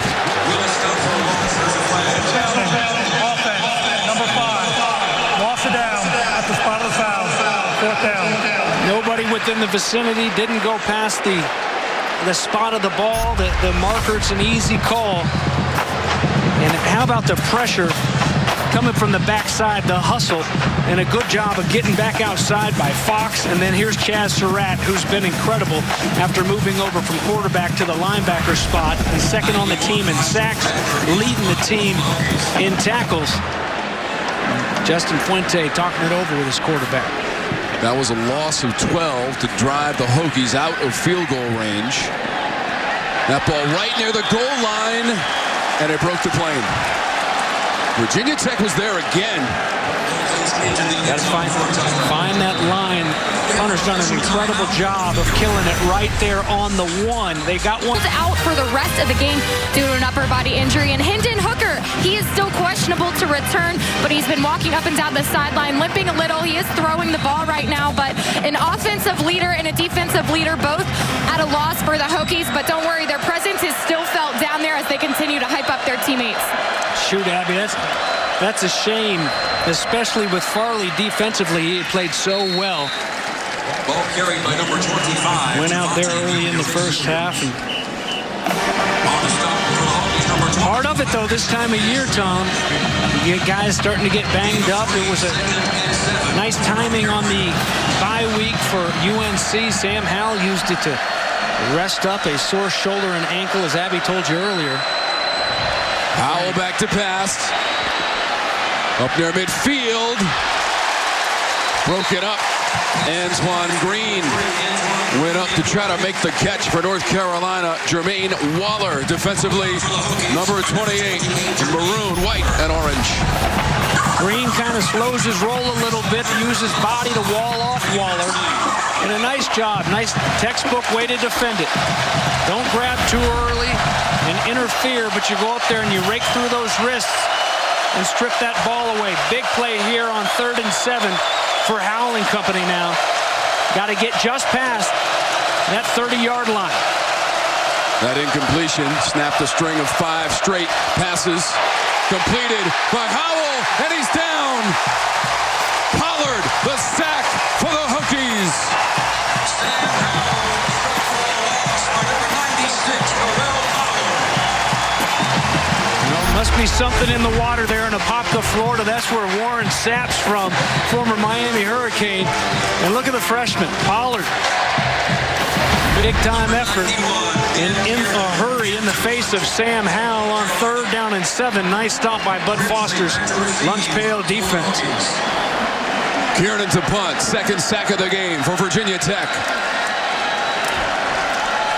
From his goal line, Grimsley awaits the punt. Back pedals inside the 35. 42-yard line for Grimsley. That punt by Kiernan of 52 yards and the return of 8. The sack from Norel Pollard. Up by 3, and we're going to show you our Toyota Tweet of the Week, which is not surprising here. Two Hall of Fame coaches right there, Mac Brown and Frank Beamer. Mac Brown tweeted this out earlier this week, and he said to us yesterday, you know, I was really thinking about how long me and Frank Beamer go back. And really, it's not just Frank Beamer I was thinking about. It was Bud Foster and his loyalty to this Virginia Tech program. That's really what amazes me. Guys? Absolutely, Abby. Is Quincy Patterson now the quarterback for Virginia Tech? And he did. He said, you know, Frank Beamer and I are in the Hall of Fame, but Bud Foster, he should be as well. He avoided that transfer portal for a long time. Patterson back-to-back carries here. So Patterson, who has a lot of potential, but he's a redshirt freshman, a guy who they think can really be great. Big guy that can move around as well, a lot like Hendon Hooker, but he doesn't have a lot of action. First action was against Duke. He had 1 carry and the loss to the Blue Devils a couple weeks ago. They whittled it down to a 3rd and 2 now. Dalton Keene will get it, and then there was a fumble tail end of the play. North Carolina has the football. DJ Ford on the cover for Carolina. You see DJ Ford go jump man on him there at the end as he runs to the sidelines. Dalton Keene has meant so much to this team the last couple weeks and just punched out. It looked like Gemmel got his right hand in there, knocked the pigskin loose, and the second turnover of the game is costly. All the white hats around the ball. Ford jumping on it. What a huge turnover, in the second turnover of the game. Both of them going to UNC. Up +2 in that turnover battle that we told you off the top was going to be so key here today.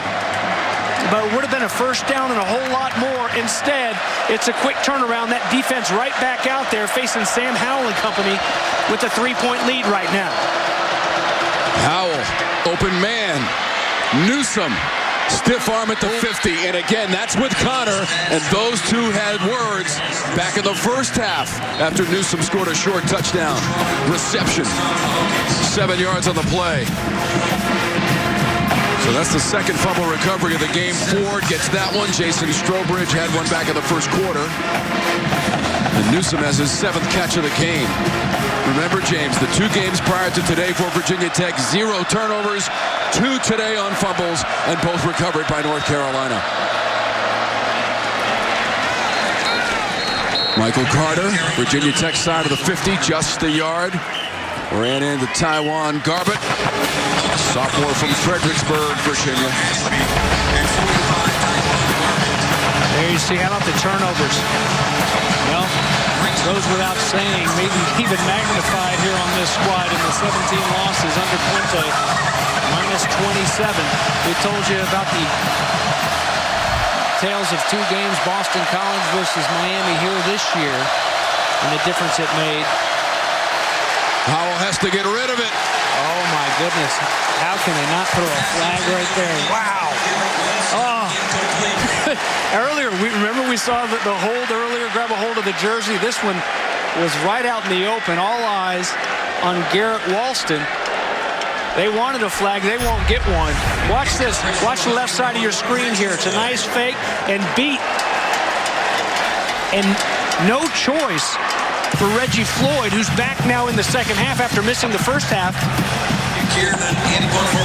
Takes a tug on the jersey to slow him up. Otherwise, it's an easy touchdown, and he gets away with one. Senior from Manassas, Virginia, Reggie Floyd, the Rover, who had a targeting penalty against Rhode Island last week. This is going to be Surratt on the fake. Doesn't get there. Ooh. There's a flag. Flag comes out after the play. Reggie Floyd made the tackle, and now the players are congregating at the 36-yard line of North Carolina, and they have to be separated. A late flag. There's a flag on the play. After North Carolina tried to catch Virginia Tech sleeping. Early on the field, is that the ball carrier was down. Prior to the line of the game, it would be first down, Virginia Tech. After the play was over, unsportsmanlike conduct, number 1 of Virginia Tech. That is his first unsportsmanlike conduct foul of the game. First down. That's Reggie Floyd, who just came into the game. We mentioned after the targeting call, he was ejected last week. And there's a look at the fake. And a great job by Virginia Tech staying at home and to shut them down. And that might as well be a turnover. Reggie Floyd on the play, but he got called for the unsportsmanlike. Coach Brown told us they'd throw that wrinkle in there. They tried to go for the fake punt there, and Surratt couldn't get there, and Virginia Tech was sleeping with one eye open on that one. You're right, Tom. He warned us. He said, we'll try to fake some. You got to take chances on the road. Well, they rolled the dice there. and come up short that time. Trying to get the corner. McLeese can't get there. Miles Dorn on the play. Here you go. Miles Dorn, again, just a football player. A lot of times you see a guy go in there and take the wrong angle, and it certainly looked like Dorn was taking the wrong angle against a guy that can really turn on the jets. And McLeese, he flattens out, and he drops him. You know, it's so many times you see guys, let me go get him for no gain. Let me go stop him right at the line of scrimmage. Hey, you'd rather give up 2 than give up about 25. So a good job there by the safety.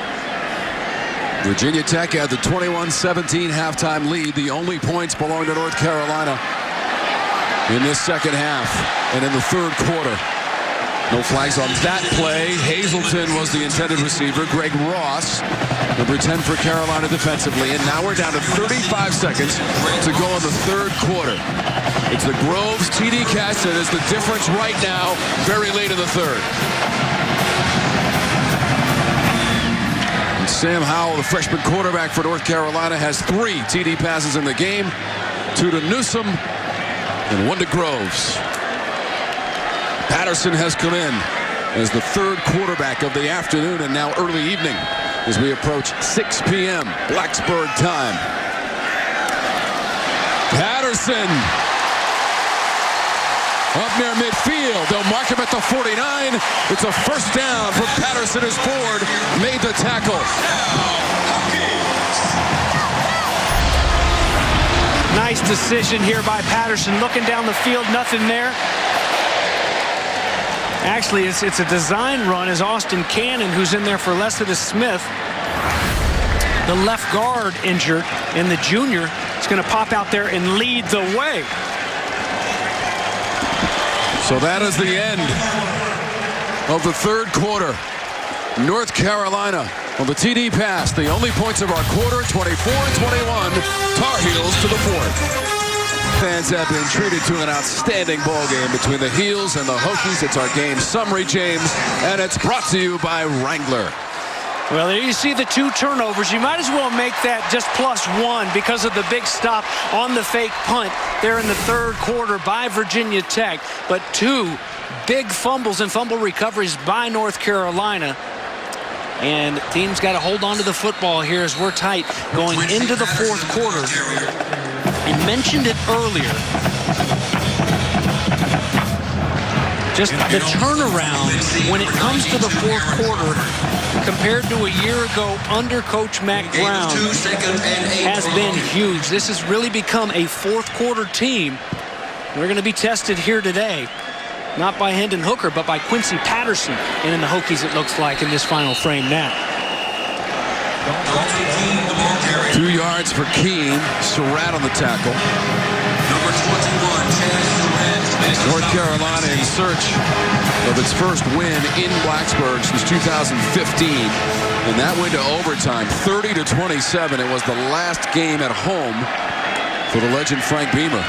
Boy, Quincy Patterson, he's taking his time there. Otherwise, North Carolina, it took him forever to get set and almost jumped off sides because of it. A little bit of the circus look with guys walking around, trying to confuse. Patterson, hold on the left side. Bouncing inside the 40. Sticks are rolling for the Hokies. And 10 yards for Patterson. 6'4", 250-pound freshman. That's a lot of deep dish pizza, guy from Chicago, Illinois. One passing attempt for Patterson since coming into the game, his first of the season. But as you've seen, his primary job to run that football, and he's done so, especially on that last play for 10 yards and a first down. McLeese spins into the tackle at the 32. And before this next play, it's a quick word from Works. The Works Axis. Push the button and easily pivot from jigsaw to reciprocating. The Works Axis. And 7. 2nd and 7 for the Hokies. 4-2 on the season. 1-2 in conference play. That win came October 5th at Miami in ACC play, 42-35.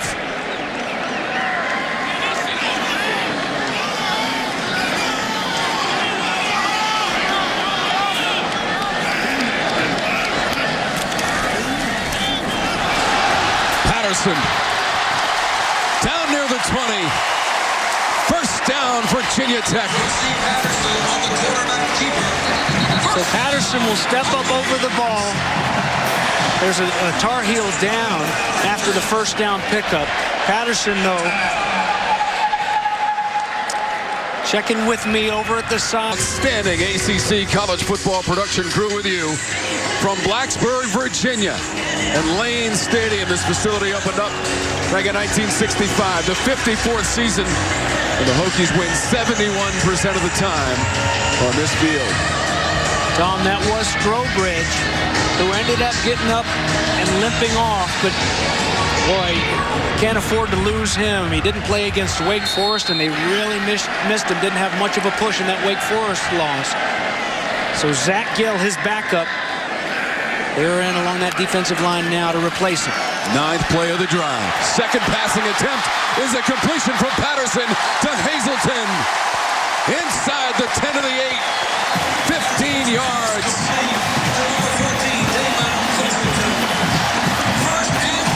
First completion of the season from Patterson. First and goal, Hokies. Heels making it easy on the young quarterback, falling down and slipping. And Hazelton, the transfer from Ball State. The CPI Security red zone. Virginia Tech 2 for 2 with a couple of touchdowns.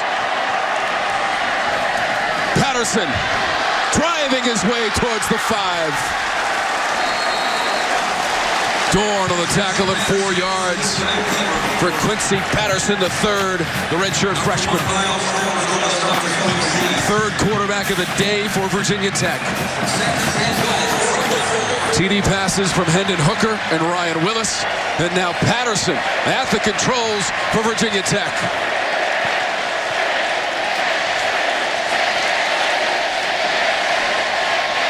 Patterson gets by one man. Can't get by the second. Zach Gill not fooled by Patterson, and Gill came in for Jason Strobridge on that end for North Carolina. And that's a loss on the play, James, of 4 yards. Surratt came with the first fire and ran right by him, but slowed him up enough for Zach Gill to drop him. And it was a good job in coverage there out in the flat by the secondary. Nowhere to go, and a good job by Patterson to hold on to it, too. Showing blitz again as they come charging up, anticipating the snap. 12th play of the drive for Virginia Tech. And Patterson hands it off. Hazelton gets down to the 5-yard line. Damon Hazelton, the junior from Baltimore, Maryland, got 3. Aaron Crawford on the tackle. Fourth down.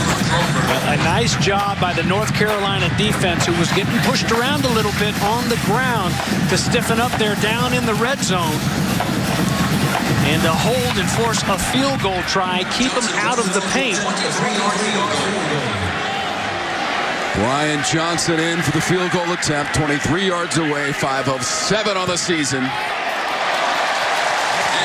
And now 6 of 8. Brian Johnson gets 3 out of the drive for Virginia Tech.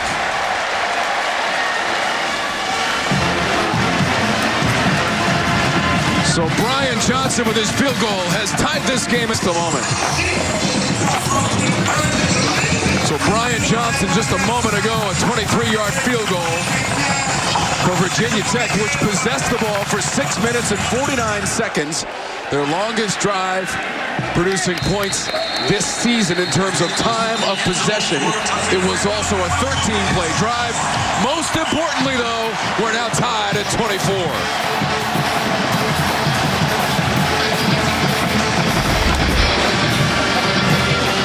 North Carolina, this is money time for the Heels. The fourth quarter, they shine. Plus 41 against their opponents this season, James. The last 2 seasons, though, Tom, they were minus 72 in the fourth. And remember, all those games that were so close came down to the wire that they couldn't finish off. Bottom of the barrel last season, they flipped that around, and thanks in large part to this freshman. Carter caught it with a big hit from Diablo, and a loss of 3. Took a little while to develop. Diablo knew exactly where to go, heating it up. And giving a guy like Michael Carter no opportunity at all to get those shoulders turned and get going north and south. That's how you defend it. Excellent job by Diablo.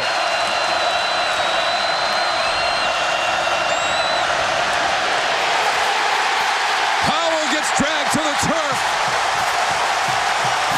Jared Hewitt, third sack of the game. Hokies. By number 5, Jared Hewitt. Well, Hewitt, the captain there on defense. Look at him come. He's from Venice, Florida, the shark tooth capital of the world down there, Casperson Beach. And he comes around there like a shark smelling blood in the water. 23 sacks on the season for Virginia Tech, and that ties their entire total from a season ago. They're making some noise in here, this full house now. 13 sacks in their last 3 games for the Hokies. Howell steps up, launches this one.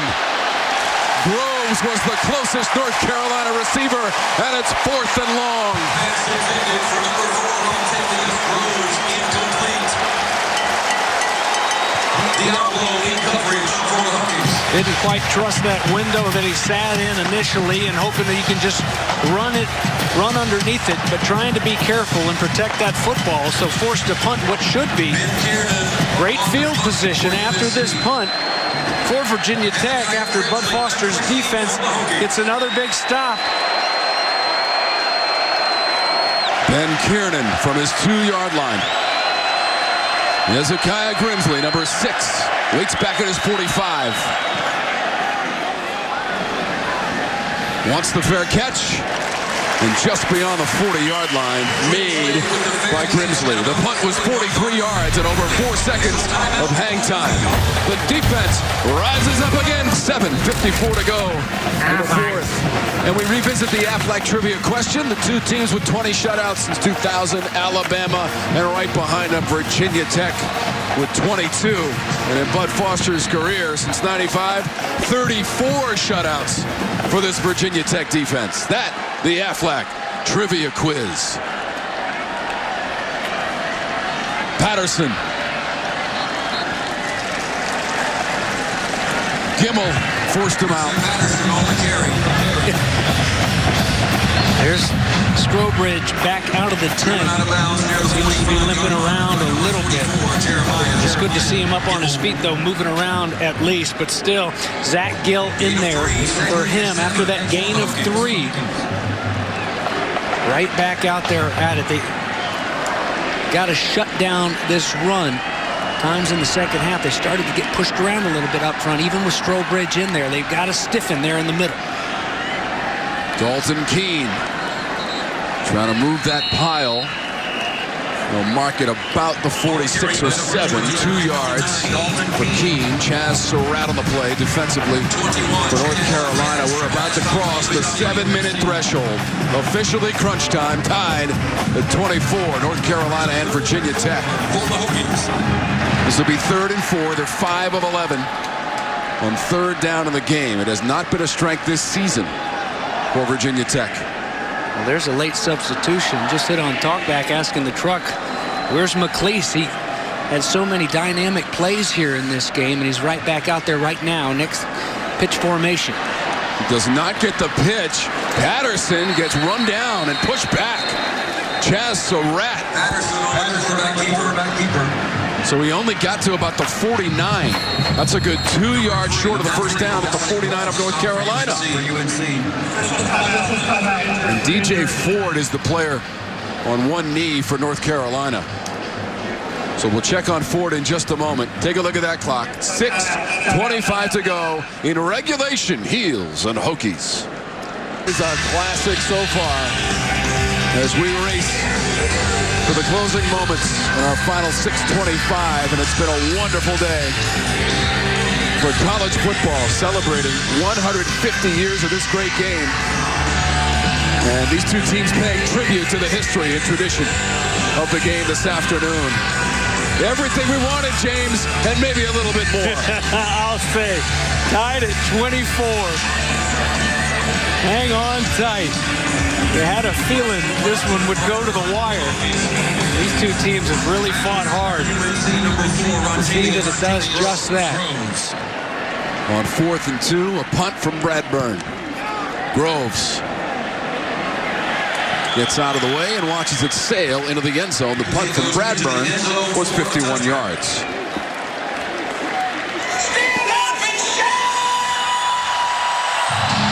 All right, time for our power play, and it's brought to you by Honda Generators. Well, and this is earlier in the game. Deshaun McLeese, the touchdown run. 33. Backing it up behind the big man, and that was after that big catch by Mitchell. When he went up top to get him down there near the goal line. And there's your power play.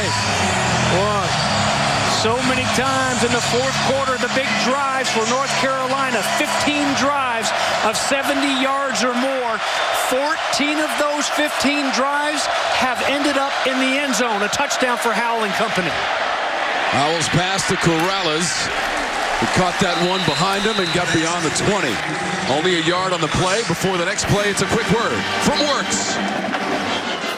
The Works Tri-Vac 3-in-1 Easy Switch from blow to vac is a game changer and a time saver. Your yard work champion. 2nd and 9 for UNC. Excellent job there to react defensively. Swarm that football and keep them in front. You can't give up the big hitter here. Got to keep them in front of you. Howell looking left all the way. Newsome past the 30. 10 yards to Daz Newsome, and what an afternoon and evening he's had in a Carolina uniform with his 8th catch. Newsome got the scoring started in this game. First touchdown, the long pass from Howell, wide open. And on the same page there to move the chains. Little trickery. Howell throws it. It's a wide open man. It's Antoine Green. And Green is in the end zone for North Carolina on the trick-a-razzle play. 68 yards for the Tar Heels. Number 3, Antoine Green.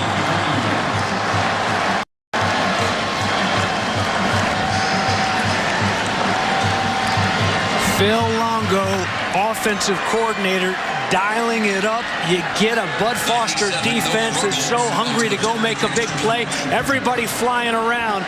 Oops, forgot to cover. Antoine Green running all alone after the reverse pass. Back in the hands of Sam Howell. 31-24, 68 yards. Howell to Carter to Newsome. Back to Howell, and he hits Green. So here you go, and watch this defense. Everybody flying, trying to get the angles right, and they let number 3 slip out. Antoine Green, the sophomore, former Rockledge Raider, back in the Sunshine State, left all alone. And making sure he lays it right out there for him is Sam Howell. Even with Hewitt there in his face. Nice play call against a very aggressive defense. A defense that was really starting to feel it and really starting to make play after play. A little bit too aggressive and forgetting their assignments and letting number 3 slip by. And the quick strike. One more drive, you can chalk it up, of 70-plus yards. And one more touchdown for Sam Howell, the true freshman, and his North Carolina Tar Heels. 4 touchdowns here today. Those 4 TD passes, a new career high for Howell in his freshman season. 79 points in the fourth quarter total this year for North Carolina. That's the most by far, production-wise, of any quarter. They've got 7 today after the razzle-dazzle play. And Howell hits Green 68 yards. And James, that's now 19 drives of 70 yards or more for scores, and 4 today, as you articulated. Incredible play call by Coach Longo, Coach Mack Brown, and it puts them ahead 31-24 as we approach the 5-minute mark of the fourth. Wow. Still plenty of time for Patterson and company. They can't force it and try to hit it all right now, but they get a big hitter, don't they? Nice job protection there on the run. Rolling right is Patterson. And Tavion Robinson, the freshman from Virginia Beach, is setting up shop over there near the home team sidelines, and a nice easy throw and catch. Good looking ball thrown by Patterson. His first catch of the game for 22 yards. And a first down at the 47-yard line for Virginia Tech. Patterson turns it upfield. Patterson all the way to the house. Quincy Patterson, the third for the touchdown.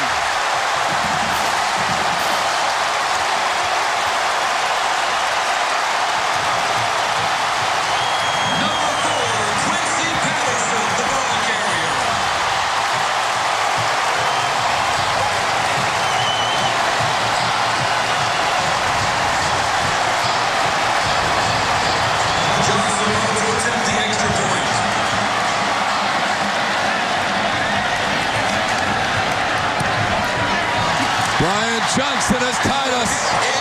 31 all.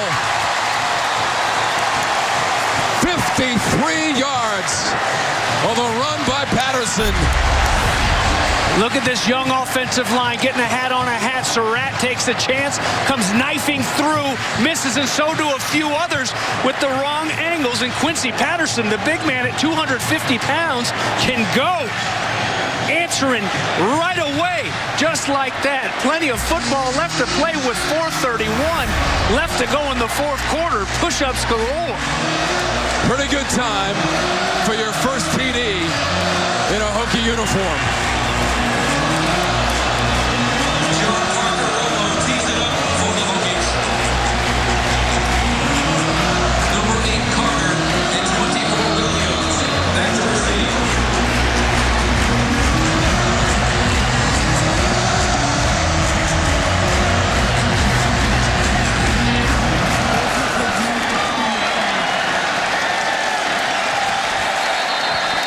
The kick goes through the end zone for a touchback.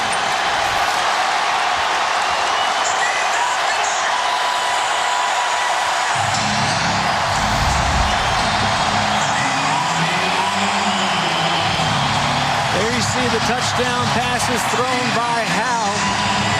That last one coming, the fourth here today, just moments ago. Thought maybe his last chance to get his hands on the football. Boy, were we wrong. 4:31 left to go. As not only does North Carolina strike fast with the double reverse pass, but even faster go the Hokies. Howell's pass complete. Walston taken down at the 30. Reggie Floyd, number 1, and 5 yards on the play. Reggie Floyd on the stop for the Hokies. Floyd hungry to get back out there here in the second half of the day. Had the targeting call in the second half of Rhode Island game last week. The win, he had 5 tackles before being dismissed.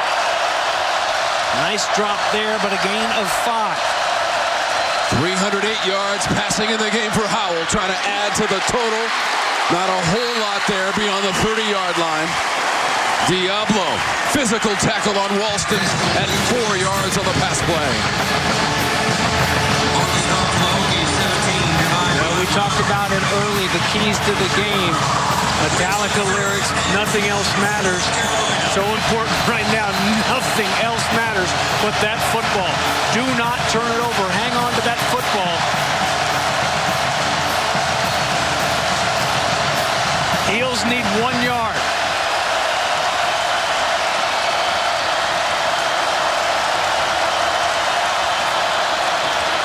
They'll try to get it on the ground, and it won't happen.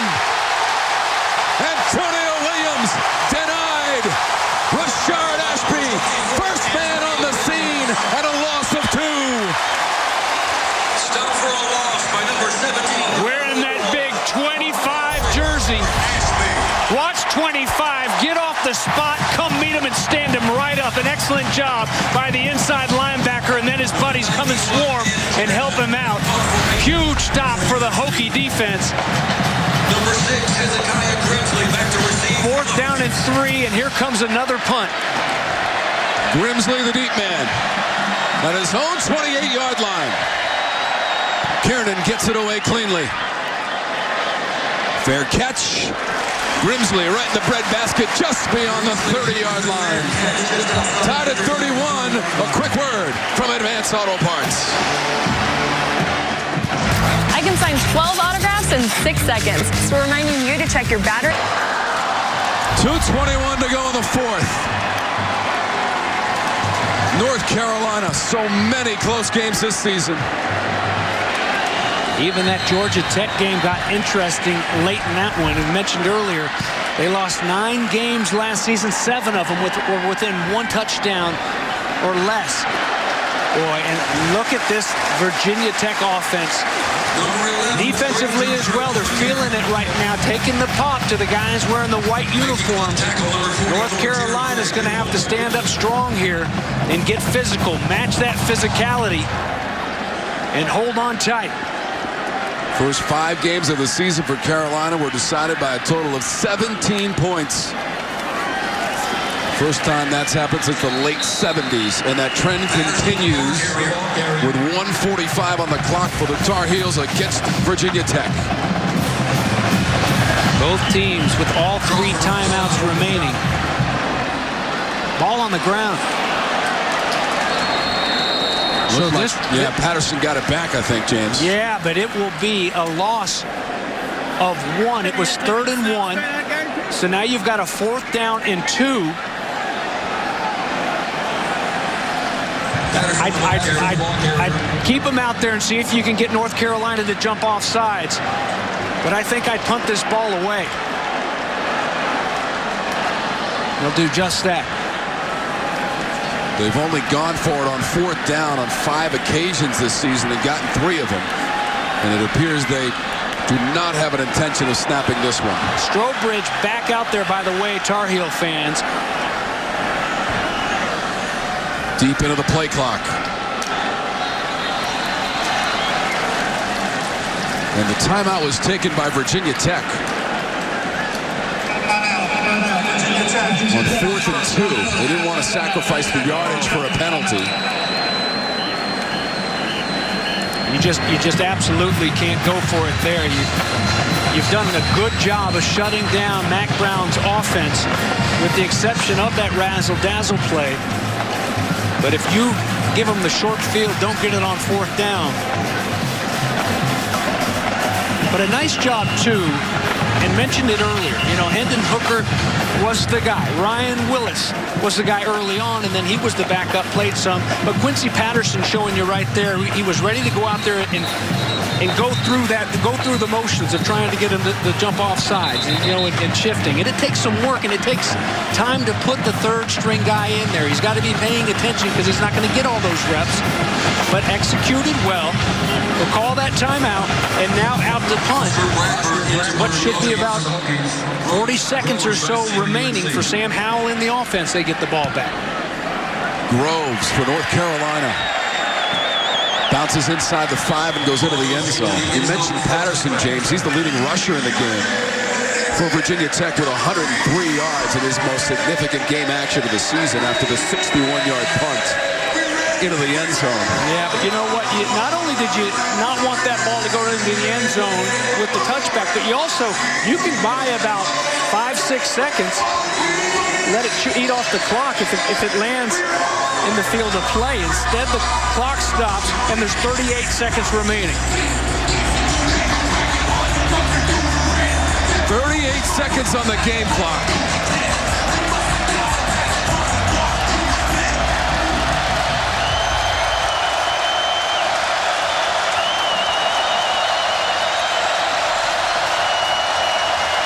Howell takes off. Not quite to the 25 for Howell as he ran into Ashby. 4 yards on the play. Full complement of timeouts, Carolina. No use a quick one right here. They've taken their first. They've taken their first. So again, James, it was the 21-17 lead at halftime for Virginia Tech. Howell to Groves made it 24-21. A field goal from the Hokies tied the game at 24, and then we went back and forth with a couple of long plays. 68 yards on the pass to Green for the Carolina touchdown, and then the run by Patterson of 53 yards. And here we are, 31 all. Remember, Caleb Farley was injured earlier in the first half. The starting cornerback who tied for the ACC lead with 3 interceptions. Not quite as decimated as the secondary of UNC with all the injuries, but banged up a little bit. You've got to keep them in front of you. Don't give up the big play. Twice in this half, North Carolina came back to take the lead. Virginia Tech came back to tie it up. And Howell gets wrapped up. Pollard makes the play and a loss of 1.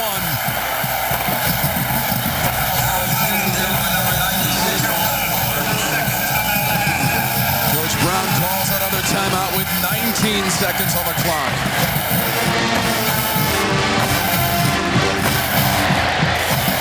Last year's game went right down the final seconds, with Virginia Tech driving at 98 yards for the winning points, 22-19. We're tied at 31, 21 seconds on the game clock this year. It's been a Hokie defense that has given up some big plays, but for the most part, they haven't let North Carolina just drive the football, march the length of the field. They've had some big hitters to take them down there. But they've done a good job of standing them up and keeping them in front. So here's one more try at it now with a 3rd down and 7. And also, it's going to get a little tricky here if you don't get a first down. 5 of 13 on 3rd down. Howell tries to get out of that pocket, and he can't do it. Hewitt led the way defensively, a loss of 3. Tech needs a timeout. Sorry, Tom. Yeah, they drop him for the -3, and now they're going to get a chance here. Forcing the punt. Mac Brown talking it over with Longo, and had a little bit of time to try to do something. They couldn't get anything going.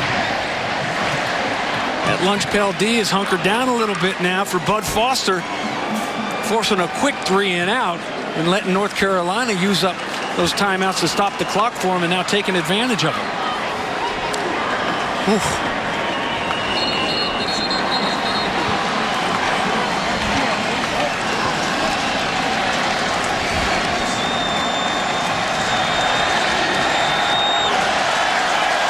Seconds. Kiernan will be back to punt for North Carolina. Despite that last series, what a day for Sam Howell. 4 touchdown passes, including the gadget play here in the 4th quarter of 68 yards as he found Antoine Green. And right there, the Hokies, Carolina will use their last time out here in regulation. The Hokies didn't have a return man back there. They had everybody walked up. They know how to block a few punts around here, so you got to be extra careful. Mac Brown wants to talk it over with his guys one more time. Coach Fuente's teams here at Virginia Tech have blocked 12 kicks. Since '87, this Virginia Tech program has blocked a staggering 145 kicks. 13 seconds left. They don't have one this year as far as a block punt is concerned. But Kiernan will go back there for North Carolina, which had its last win in this series in Blacksburg back in 2015. That was overtime, 30-27. Kiernan gets it away. There's nobody back there for Virginia Tech. And down beyond the 45-yard line by North Carolina. For the clock. It's just 2 seconds on the clock. Well, they touched the ball, and they should add a couple more here. Continue to run.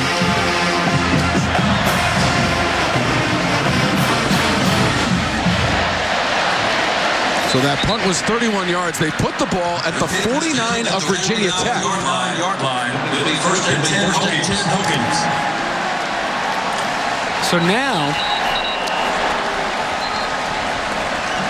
get Quincy Patterson back out there. We do know that the strength of Ryan Willis is that downfield throw. He's got a big arm, but it will be Patterson that just looks like take a knee and take us into OT.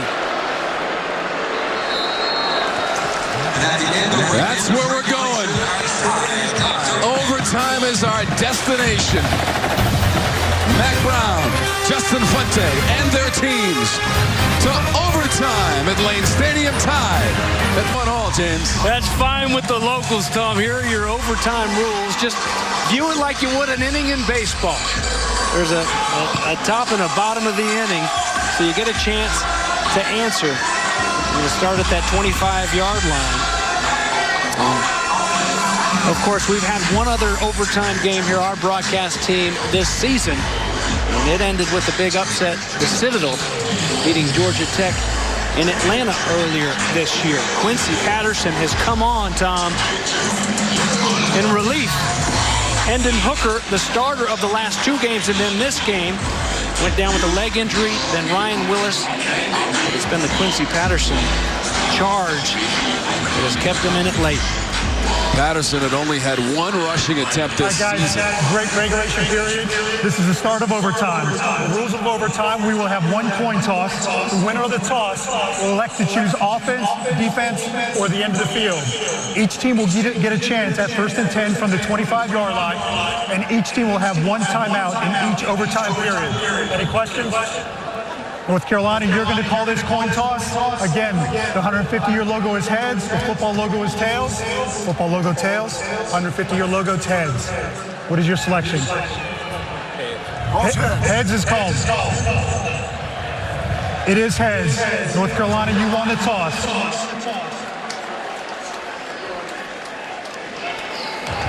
North Carolina has won the toss and has elected to go on defense. Virginia Tech will have the football first and 10 from the 25-yard line. Now, when you win the toss, immediately you go on defense, so you know what you need offensively, James. Yes, if that's your choice, and that's what they chose to do. So you'll get to see, do they have to have a field goal, or will they have a chance to win it if you hold Virginia Tech to a field goal? A turnover is so costly, obviously, in overtime because you're already basically there in field goal position. So if you come out and turn the football over, you give that other team a chance to just finish it. But first things first, as Mac Brown and Phil Longo talk it over, what they're going to do when they get the football, this is a defense. It's got to figure out a way to punch back. It's been an offensive line, while young, and a young redshirt freshman quarterback in there now. They've done a good job of powering their way on the ground. 12 carries and 103 yards. Rushing for Patterson, the pass inside the 5 and incomplete. Hazelton, Turner down there for Virginia Tech, and Ross was draped all over him. What a nicely thrown football. You know, everybody high on Hendon Hooker coming in there. How about this ball? Right there for Hazelton in his hands, and a nice job defensively by Greg Ross to rip it away. Turner with 106 yards on 5 catches. Couldn't pull that one in. First time he's gone over 100 in his career. Now Patterson right side. At the 20 and dropped. DJ Ford, number 16 for North Carolina, 4 yards. First OT game for both of these teams this season. But again, we told you about North Carolina going right down to the wire. And perhaps most notably, James, was the game against Clemson, where they almost upset the Tigers. And chose to go for 2 rather than to take it in an overtime type situation. And they got stuffed by the Clemson defense. Lost that game 21-20 to the then #1 team in the country, the Tigers. Patterson kept his footing, and he gets run down inside the 20. Took a whole bunch of Tar Heels to finally stop the forward progress. Strobridge, Surratt, Ford, picked your Tar Heel. And it took everything that those guys had. Boy, Quincy Patterson, what a bright future he has. Tech fans have to be excited about him. It looked like he was going to be dropped for a loss. Instead, he'll go gain a couple and make this field goal try a little bit closer. But a nice job defensively by the Tar Heels to force a field goal try here in the first overtime. This would be the longest make of the season for Brian Johnson. From 38 yards away. Johnston is good. Second field goal of the game.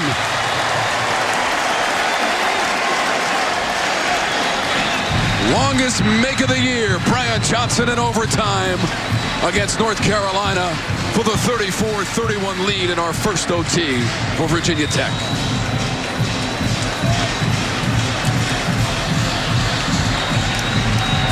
So now Mac Brown and his Tar Heels, by winning that toss and electing to go on defense first, they know exactly what they've got. Touchdown wins it.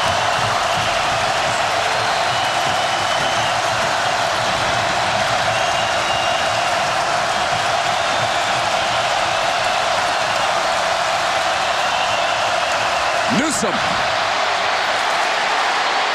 fights his way inside the 20. And down to the 17, 8 yards. Garbutt the tackle of Daz Newsome, who's got a couple of TD catches in our game. Well, great job of keeping his feet. Looked like he was going to be chopped down.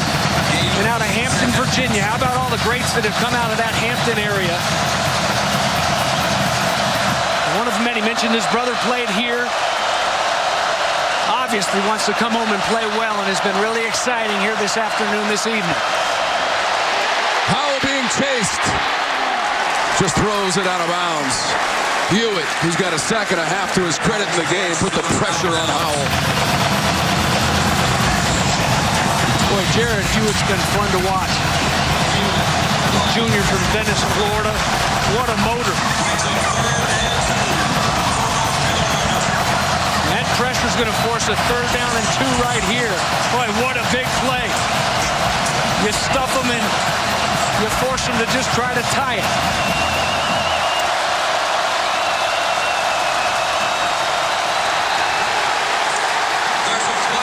Penalty markers on the field. 3rd down.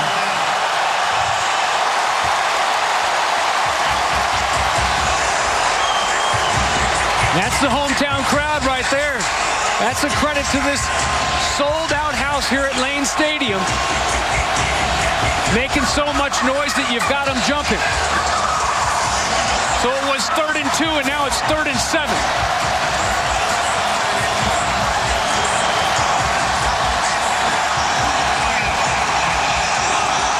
North Carolina has called timeout.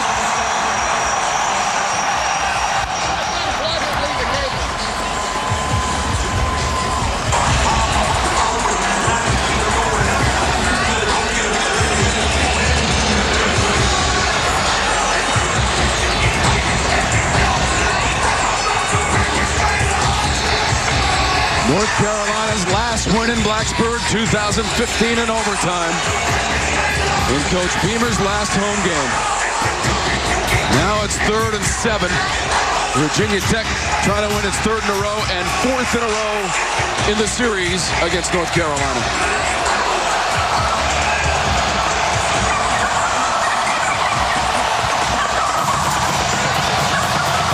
Yard line is that important mark on this football field. You've got to protect it. Know where they're trying to break those routes off at. And don't sleep on Howell tucking it and trying to get there with his legs, using his feet. Handoff. Driving his way inside the 15. Javonte Williams. And they convert on 3rd down. Williams got 9. Boy, are you kidding me? Needed 7 yards. He was hit at about 6 yards. And how about the want to? Running through Ladler and a couple other Hokies. Williams has been kind of quiet here this evening. Not right there, making all kinds of noise. And gets a fresh set of downs in overtime. And still a chance to win it all in the first OT. The Heels here on the road. From the 12-yard line. Howell's pass incomplete. A diving Reggie Floyd deflected it. Trying to find Newsom again. He's got 9 catches in the game, a career high.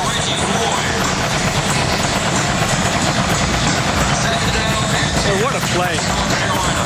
Just laying out. Two teams playing their guts out right here, Tom. This is so much fun. What it's all about, baby.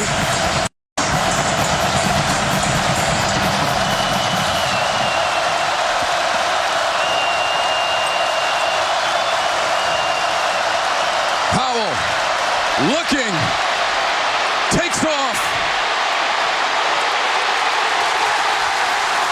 Just inside the 15 as Hewitt was chasing him. A loss of 1, and it's 3rd down for Carolina. Wait, late in the game, on into overtime, and it's a defense that's not letting its guard down, not letting guys slip away. Think of how hard that is to hang on and stay in coverage, but Howell buying time, a good job protecting early on. Excellent coverage in the secondary to force that sack.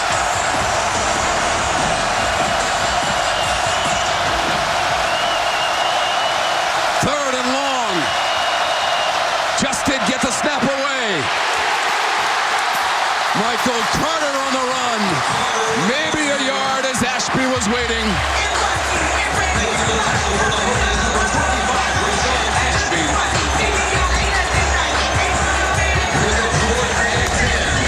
Honoring that Frank Beamer legacy, that special teams excellence and defensive excellence, that number 25 jersey on Ashby. Been very active here tonight and forces a field goal try here to tie it and take us into the second overtime. Ruggles from 29 yards away. He's already been good from 26 yards away. And the Hokies are going to make Noah Ruggles think about it.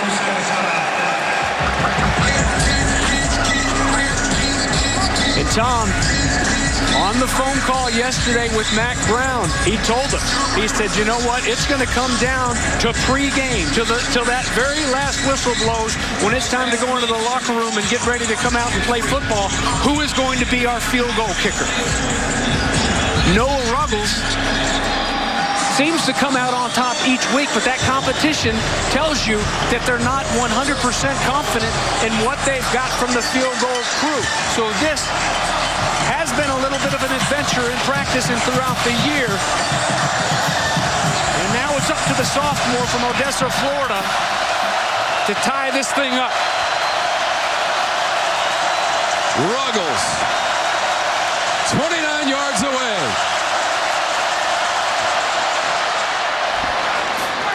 Noah Ruggles, it's good. We're headed to our second overtime.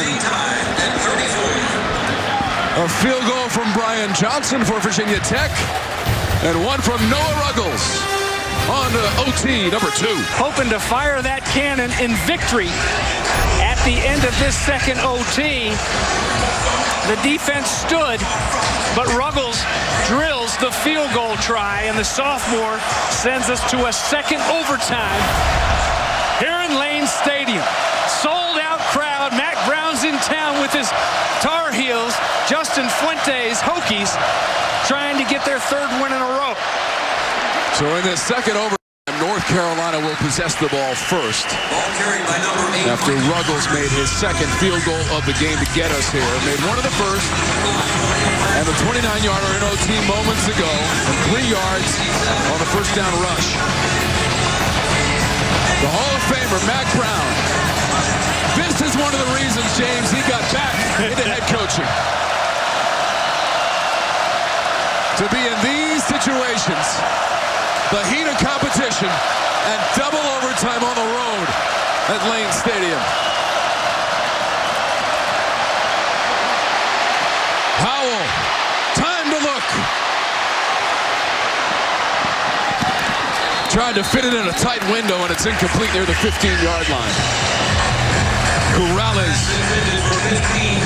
defended by Armani Chapman. Bud Foster's secondary again continues to do an excellent job on these North Carolina receivers. They've really clamped down. Bud Foster's lunch pail defense continuing to scrap, forcing now a big 3rd down and 7. 6 of 16, James, in the game on 3rd down. Watch for Newsome. 9 catches in the game, 112 yards, both career highs. They swing it out. It's Williams. Williams down to the 10. Inside the 10-yard line, down to the 8, and a 1st down. Javonte Williams, 14 yards for Carolina. Boy, nice play call. They get it out there in a hurry. Williams with those shoulders square going north and south, and guess who springs them? Daz Newsome, the big touchdown scorer here. There with the block on the edge. Corrales as well. And here's a look at Fuente over on the Hokies sidelines. Had him in a 3rd and long. And they give up that 1st down. Now it's 1st and goal. Howell to the end zone. Too far, looking for Newsome. Diablo defending in the back corner of the end zone. And now 2nd and goal in our 2nd OT. They dropped it right in there. Just a little bit too strong there in that corner.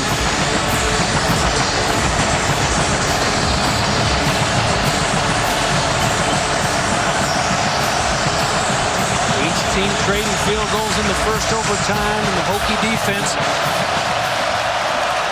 trying to hold Howell in the heels to 3 here in this 2nd overtime now. From the 8-yard line. Right at the end of the play clock. Howell shuffles left to the end zone, broken up.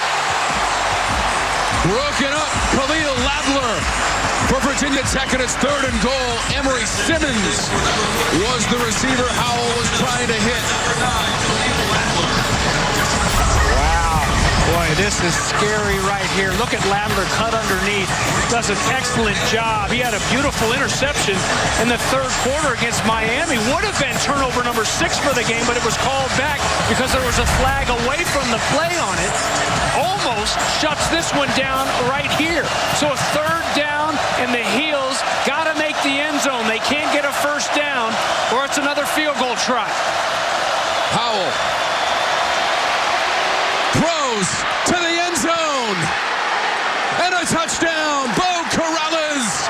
Howell extending the play and hitting Corrales for the 8-yard TD in our 2nd overtime. Pass complete to 15, Bo Corrales. How about Sam Howell? Seconds ago, he almost throws an interception and could have cost him the football game.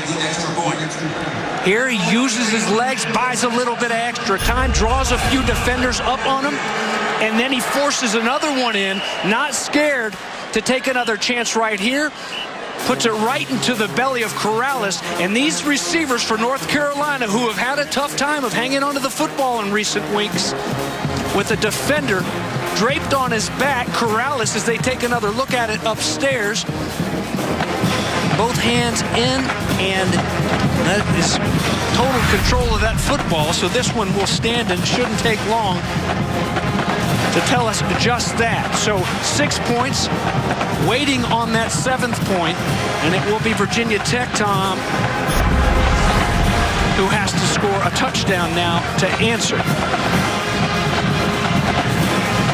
How about the job, the concentration by Corrales, with Armani Chapman hanging all over him. Remember, he had to come in for Caleb Farley. Touchdown. So that is the 5th TD pass of the game for Sam Howell. Yeah, you see that youngin fired up, wanted to give his dad a 5. Tar Heels, man, those that made this trip, they've seen a good one. Ruggles the extra point. And the extra point is good. So Sam Howell finds Bo Corrales. Fourth TD catch of the season for Corrales, 8 yards in the second overtime. And now 5 TD passes in the game for Howell. Season high for him. And he's up to 20 for the year.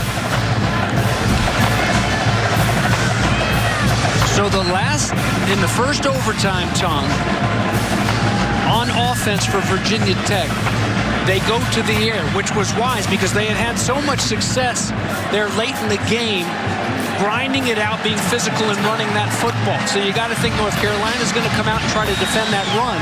They almost have a big completion, but they miss it. And instead of a 2nd down and 5, 2nd down and 4, now it's a 2nd down and 10.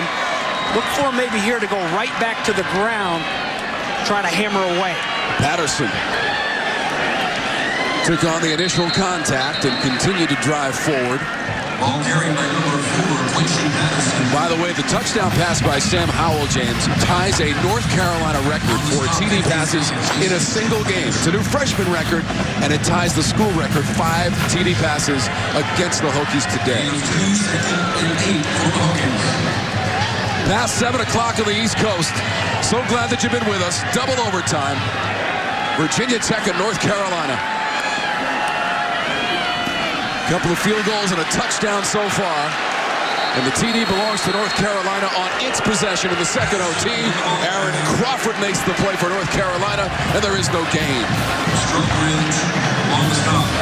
Well, the local Hokies don't like that play call. 2 short gains and 2 runs, but those are the plays that were working late in the game. Quincy Patterson was churning right through this defense, but credit to a North Carolina defense and Aaron Crawford, who have stepped up here the last couple plays. 3rd down and 7 now.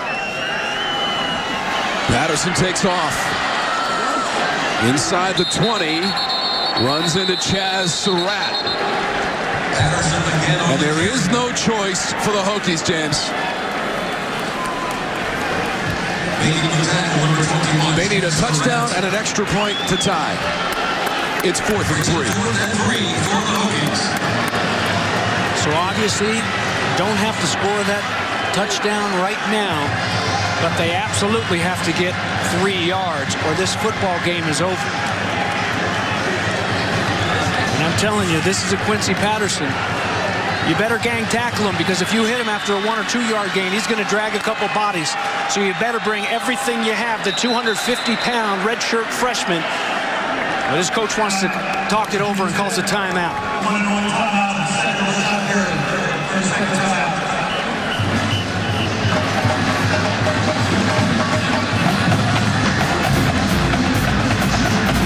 In the second half and overtime, North Carolina has claimed the lead on 3 occasions. The previous 2, Virginia Tech has come back to tie up the game after having the halftime lead, 21-17. You know, and this is a situation where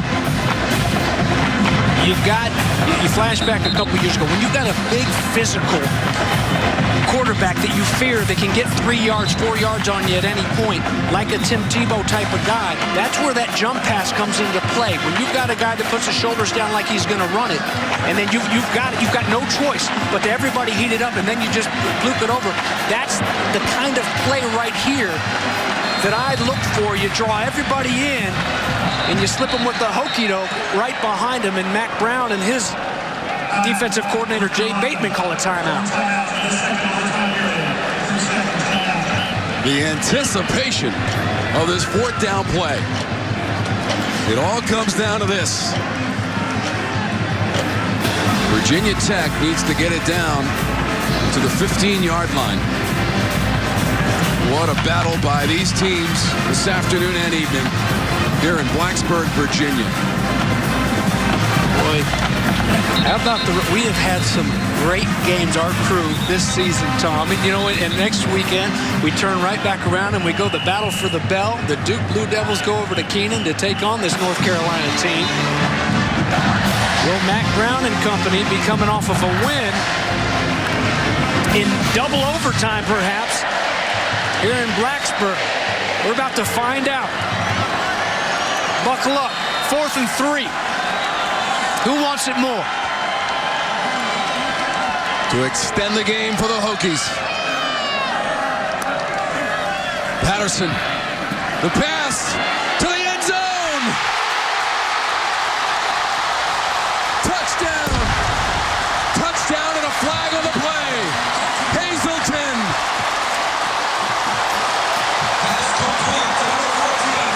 Holden, defense, number 10.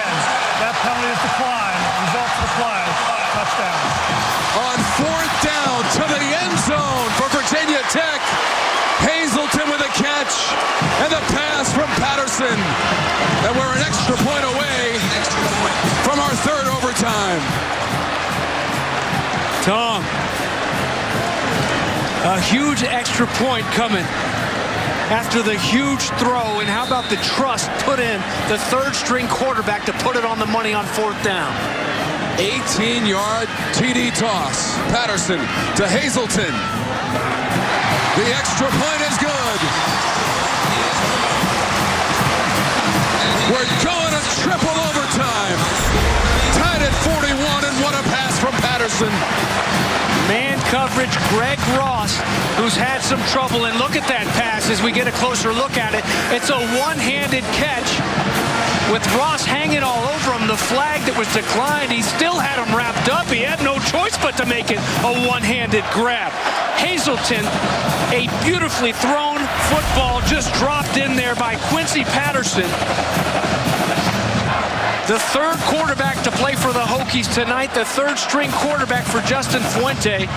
And Virginia Tech has just tied it up. And we'll move back down to the other end for a third overtime. How about those two touchdown catches by Hazelton? He got one in the second quarter from 11 yards away over the shoulder grab. This is a one-arm catch against the defender, Greg Ross, for 18 yards. And James, how about the guts from Virginia Tech to say, forget 3 yards. We're throwing that football in the end zone and trying to get the score. Absolutely. What a gutsy play call. And how about the trust that you put into Patterson and Hazelton, who's been banged up. The big man back out there, and now it's the offense of Virginia Tech that will go first.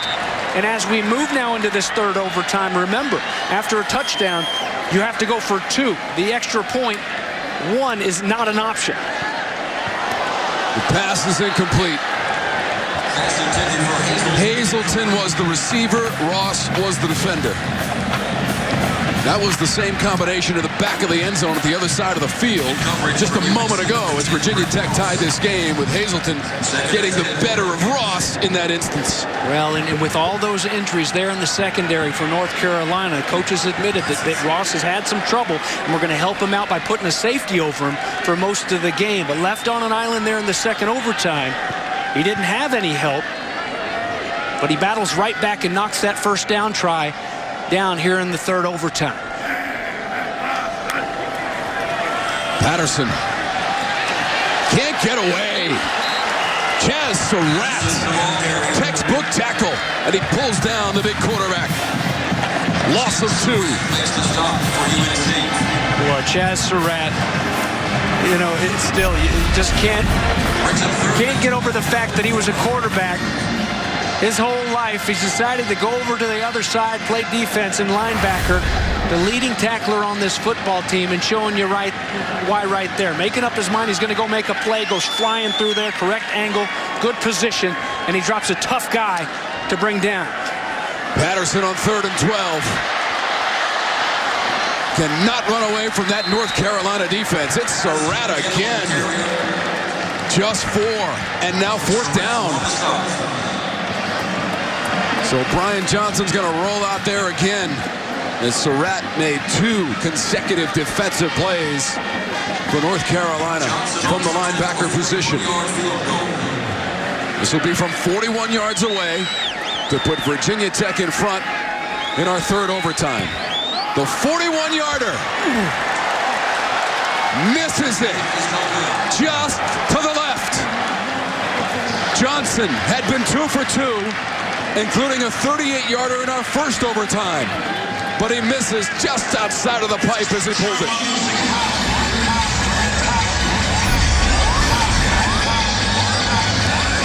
snap and the hold were good. It's off to the left. Hewitt, wingman there, knew it immediately. Justin Fuente trying to clap him up. Bud Foster going to send that defense back out there. Now North Carolina is going to have to be extra careful protecting that football, because as a Hokie, trying to get that rock on the ground, don't give them an opportunity to try to kick a field goal.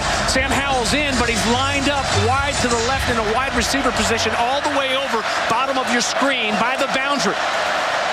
Williams, direct snap. And down close to the 20-yard line. They'll mark him at the 21. 4 yards on first down. And remember, any points here by North Carolina, and this ball game is over in triple overtime. So Howell back up to the other side as he's staying this wildcat look. Devontae Williams, the sophomore.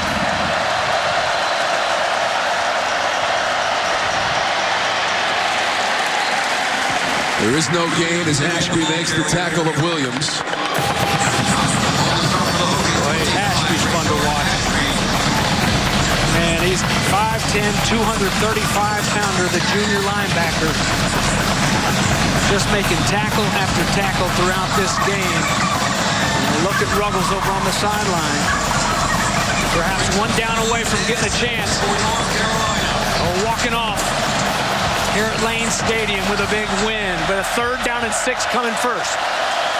If North Carolina wins, Mack Brown is the all-time winningest coach in school history. Howell's pass inside the 15. Is it enough for a first down? Very close to the marker, to Corrales, and it is a first down. Just inside the 15-yard line, they got 7 yards on the play as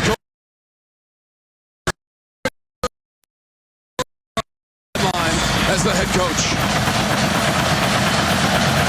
Looks like he's saying, keep them on the right side. The preference for Ruggles to be over there. Up the middle, flag comes out. That was Williams down near the 7-yard line. Again, there's a penalty marker after a 9-yard pickup. Dwayne Haight, our referee. Holding, offense, number 75, 10-yard penalty, still, first down.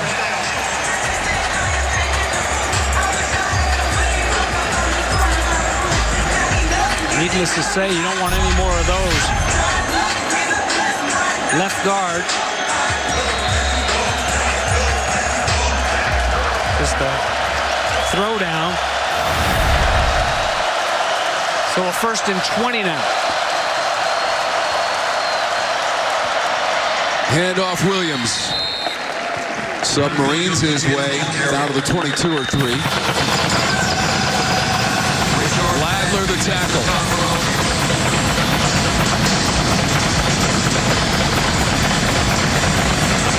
Second and 17 for UNC. Points for the Tar Heels, and it's a victory on the road. And their 2nd straight in conference play after the win 2 weeks ago at Georgia Tech.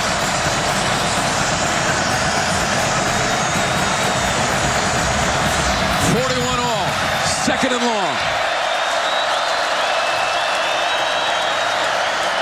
Williams hops in the air down to the 20. Runs into Holyfield. 3 yards. Noah Ruggles, 2 field goals in the game. One of the first quarter of 26 yards. And one of the first overtime of 29 yards, which sent us to overtime number 2. Williams, just see him, he's hard charging as soon as he gets that rock, but he's also got that ball secured those last 2 carries. Both hands on it. Can't be willy-nilly holding on to that football right now. Most important thing is to keep it. Williams for 3. Williams again the ball carrier. Holyfield and Belmar on the tackle, and here comes Noah Ruggles, the sophomore from Odessa, Florida. 2 for 2 in the game, including a field goal in our first overtime.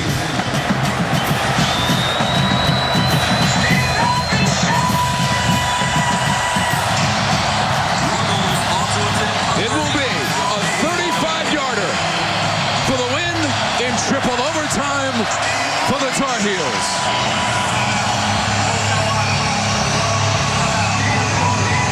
And the Tar Heels have taken timeout.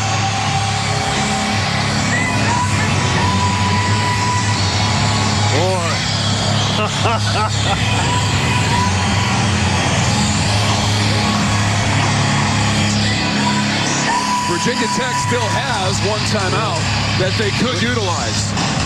And which they probably will. They tried to ice him earlier. And you know what? And Mac Brown, it looks like he's apologizing to Ruggles. Am I wrong? I mean, in the midst of all this chaos and intensity, they have a light moment between coach and field goal kicker. Ice and maybe yourself. that's just the ticket for Ruggles, James. Don't forget the ice. Wow. So the sophomore from Steinbrenner High School back in Florida, a chance to hit a walk-off home run here tonight. Virginia Tech has taken its final timeout.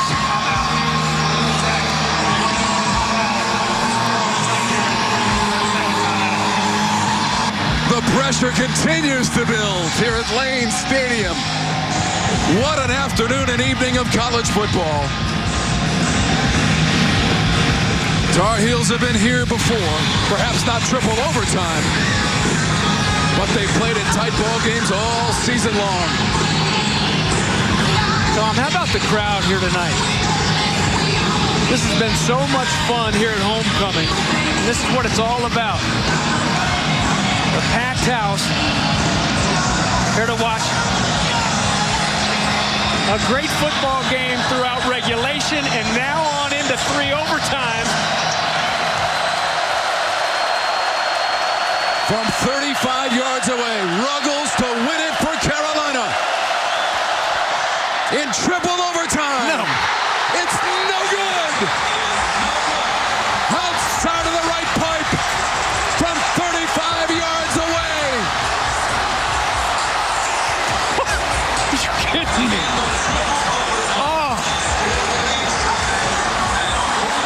Why not?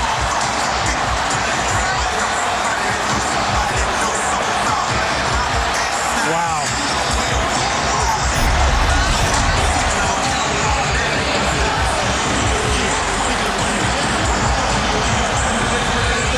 Just stayed bright.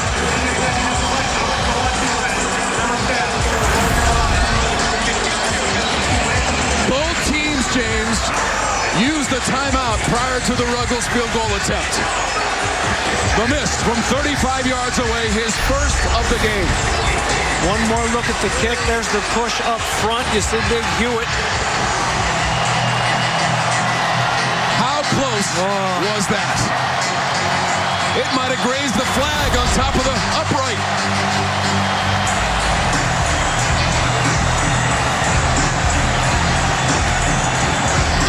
Yeah, man. Down with the limit, and I ride for the cause. Little Snoop playing here. We started with Enter Sandman. The DJ's been spinning them all night long. All the classic rock and some of that strong hippity, man. This has been one big party here in Blacksburg tonight. Sam Howell's been spinning it too, James. 5 touchdown passes in the game for the freshman for Carolina. And this is our 4th overtime. Newsome out of bounds. Boy, look at him react and fill. Floyd there in a hurry. 46, Eli Adams, the redshirt freshman from Rock Hill, South Carolina as well. Not to be fooled here in the 4th overtime. 2nd and 7 from the 22 for North Carolina. Howell gets away from the pressure. Able to throw it to the end zone. Out the back of the end zone and incomplete, looking for Green. Waller back there as well as Howell gets back to his feet. Slowly, though, he took a shot and looked to be holding that left shoulder gingerly. Remember, he had the sore shoulder. They were talking about it was good to get some rest. And the bye just come flying by. Jalen Griffin had a chance to drop him for a big loss. Can't get too excited. Got to break down, settle those feet, and still make football plays. So instead of about a 3rd and 14, it's still a 3rd down and 7. That's Groves in motion. Howell buying time, but has to throw it away.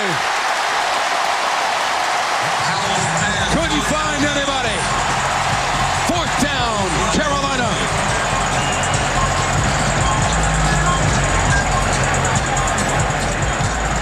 There is a penalty marker on the field, or at least something that looks like a penalty marker.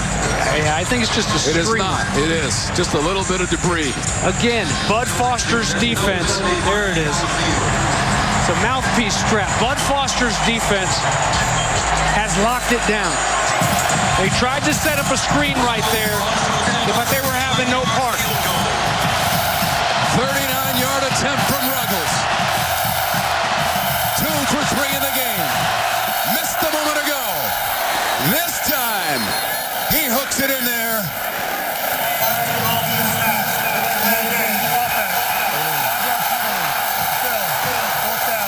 So they'll move it back. Ruggles had perfect action on that football, but there's a penalty against the Tar Heels. 3rd one in our overtime periods.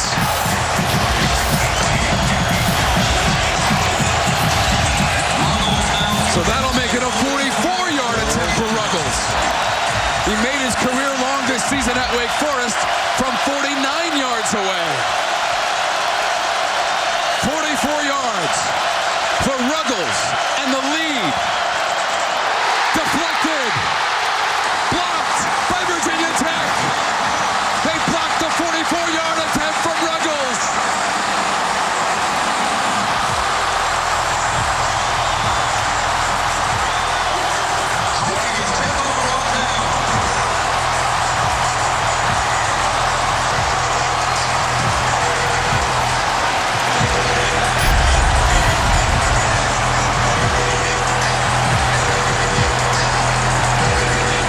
Thought maybe it was Hewitt, but I think it's 69.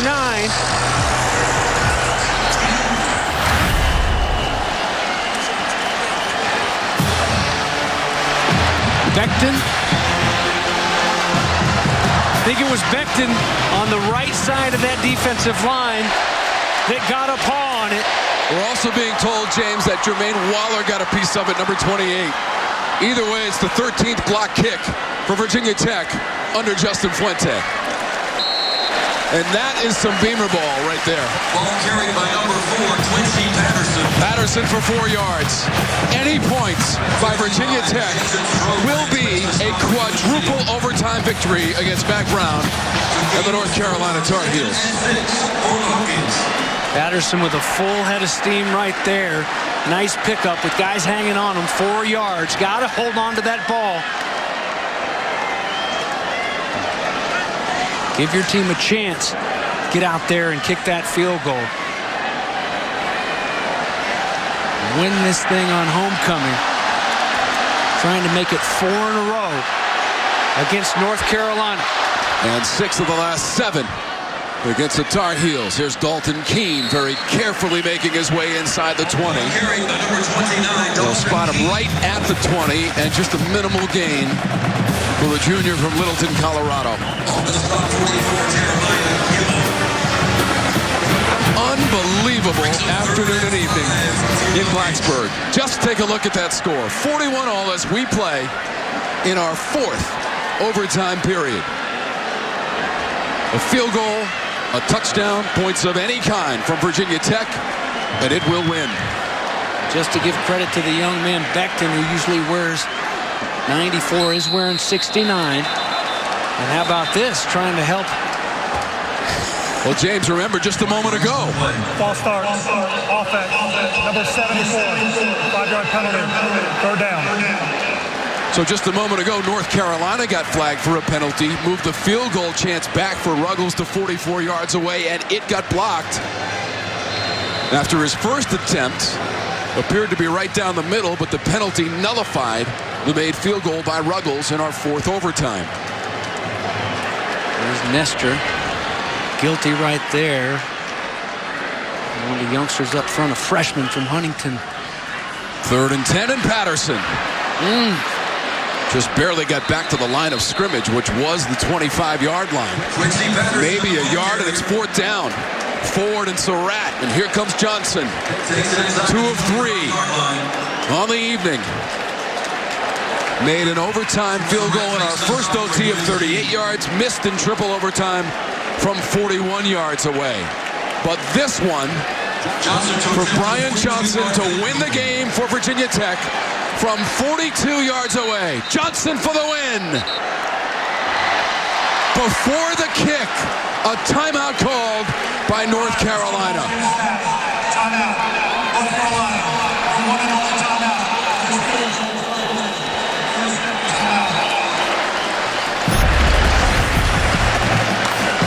Mac Brown waiting till the very last minute. And you know what?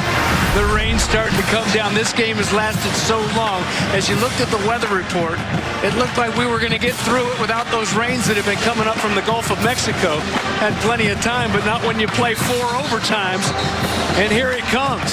So icing the kicker on a chilly fall night with the rain coming down.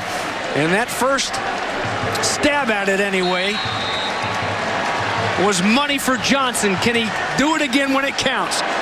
Long this season, 35 yards. Career long, 45 yards. This from 42 to win it in 4 overtimes for the Hokies. It's no good.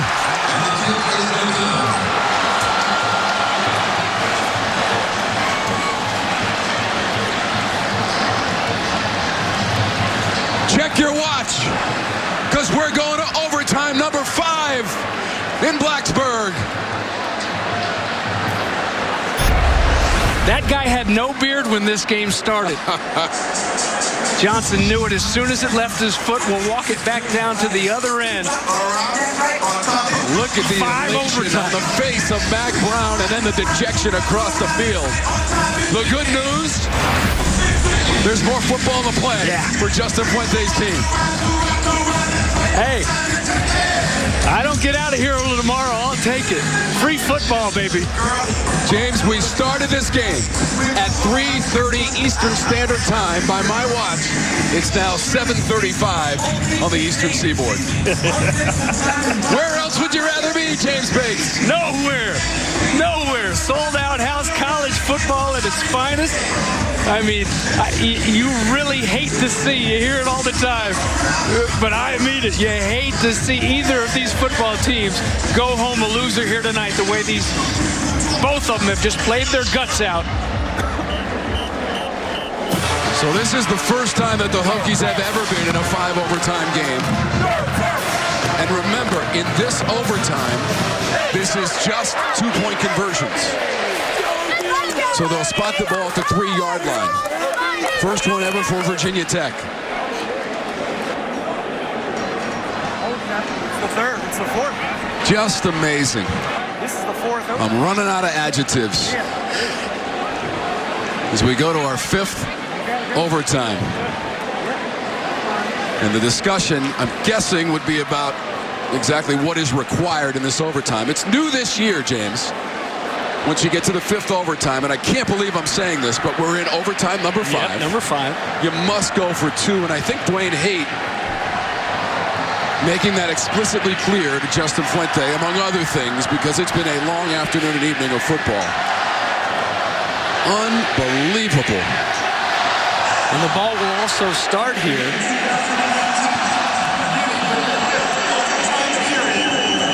So the Hokies will go on offense first. We will not have a 1st and 10 from the 25. We will only have a try from the 3-yard line. North Carolina's option, they have elected to line up on defense. Virginia Tech will line up for a try to go for 2 points at the 3-yard line. And how about this? So you heard the official. Here now with the overtime rules. This is nothing but a try. It's a 2-point conversion try. And it was that 2-point conversion just a few weeks ago that would have resonated across the college football world. such a hard-fought game against the Clemson Tigers. North Carolina was stuffed, and now this one, 5 overtimes, and that's what you got to do. First, you got to shut down Quincy Patterson in Virginia Tech on a try for 2. One play for 2 points from the 3. Tied at 41. To the end zone. Wow. Broke it up. No flags on the play. Hazelton, the receiver, Storm ducked the defender. And now the Tar Heels are a 2-point conversion away from winning this one on the road in 5 overtimes. The freshman Storm duck. There he is locked on. He doesn't fall for that inside shake. And this was that little fade earlier that worked from Patterson to Hazelton at the end of regulation. Or overtime, rather, an earlier overtime.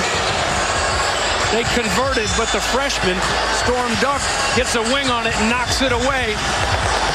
So Carolina now with a try. One try, one shot. They score, they win.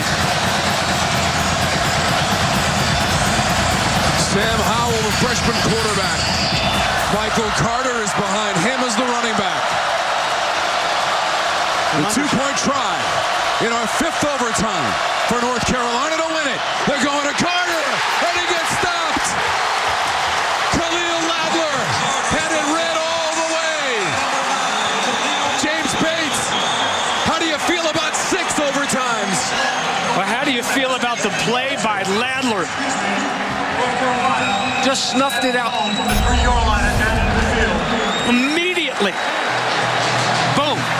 Again, time and time again, we've seen these defensive players make up their minds. They're going to go make a play, and they don't give these backs a chance to give them any sort of shake. Don't give them a chance to put those feet in the ground and get those shoulders squared. Drops them immediately, and let's walk it right back down to the other end, and it's a 6th overtime now. The long walk and jog to the other end of the field. Isn't that what football has become so much about? You hear making plays in space. We got to get them in space. Get them one-on-one. Get them in space.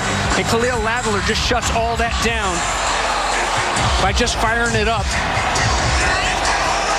Nice reaction.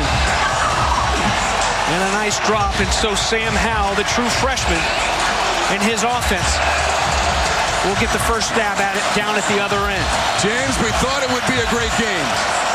We had no idea we'd make history on this afternoon and evening in Blacksburg. Overtime number 6. First crack at it for North Carolina from the 3. Howell through the progression. Puts on the brakes. It's Ladler again. Denies Howell. Nothing available for North Carolina.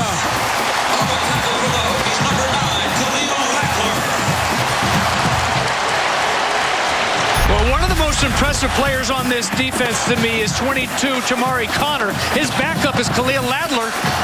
And back-to-back enormous plays in back-to-back overtime periods. Khalil Ladler, first he does it at the other end, and this time on Sam Howell. And again, excellent coverage by Bud Foster's defense. No options, time and time again, for Howell to throw that football to in the secondary. Quincy Patterson, the redshirt freshman, the 3rd stringer coming into tonight. You saw Hendon Hooker start the game. Ryan Willis, who started this season, the senior quarterback, came in. But now the redshirt freshman, who hasn't had much action at all, with a chance to win it. Patterson to the end zone, drives his way in.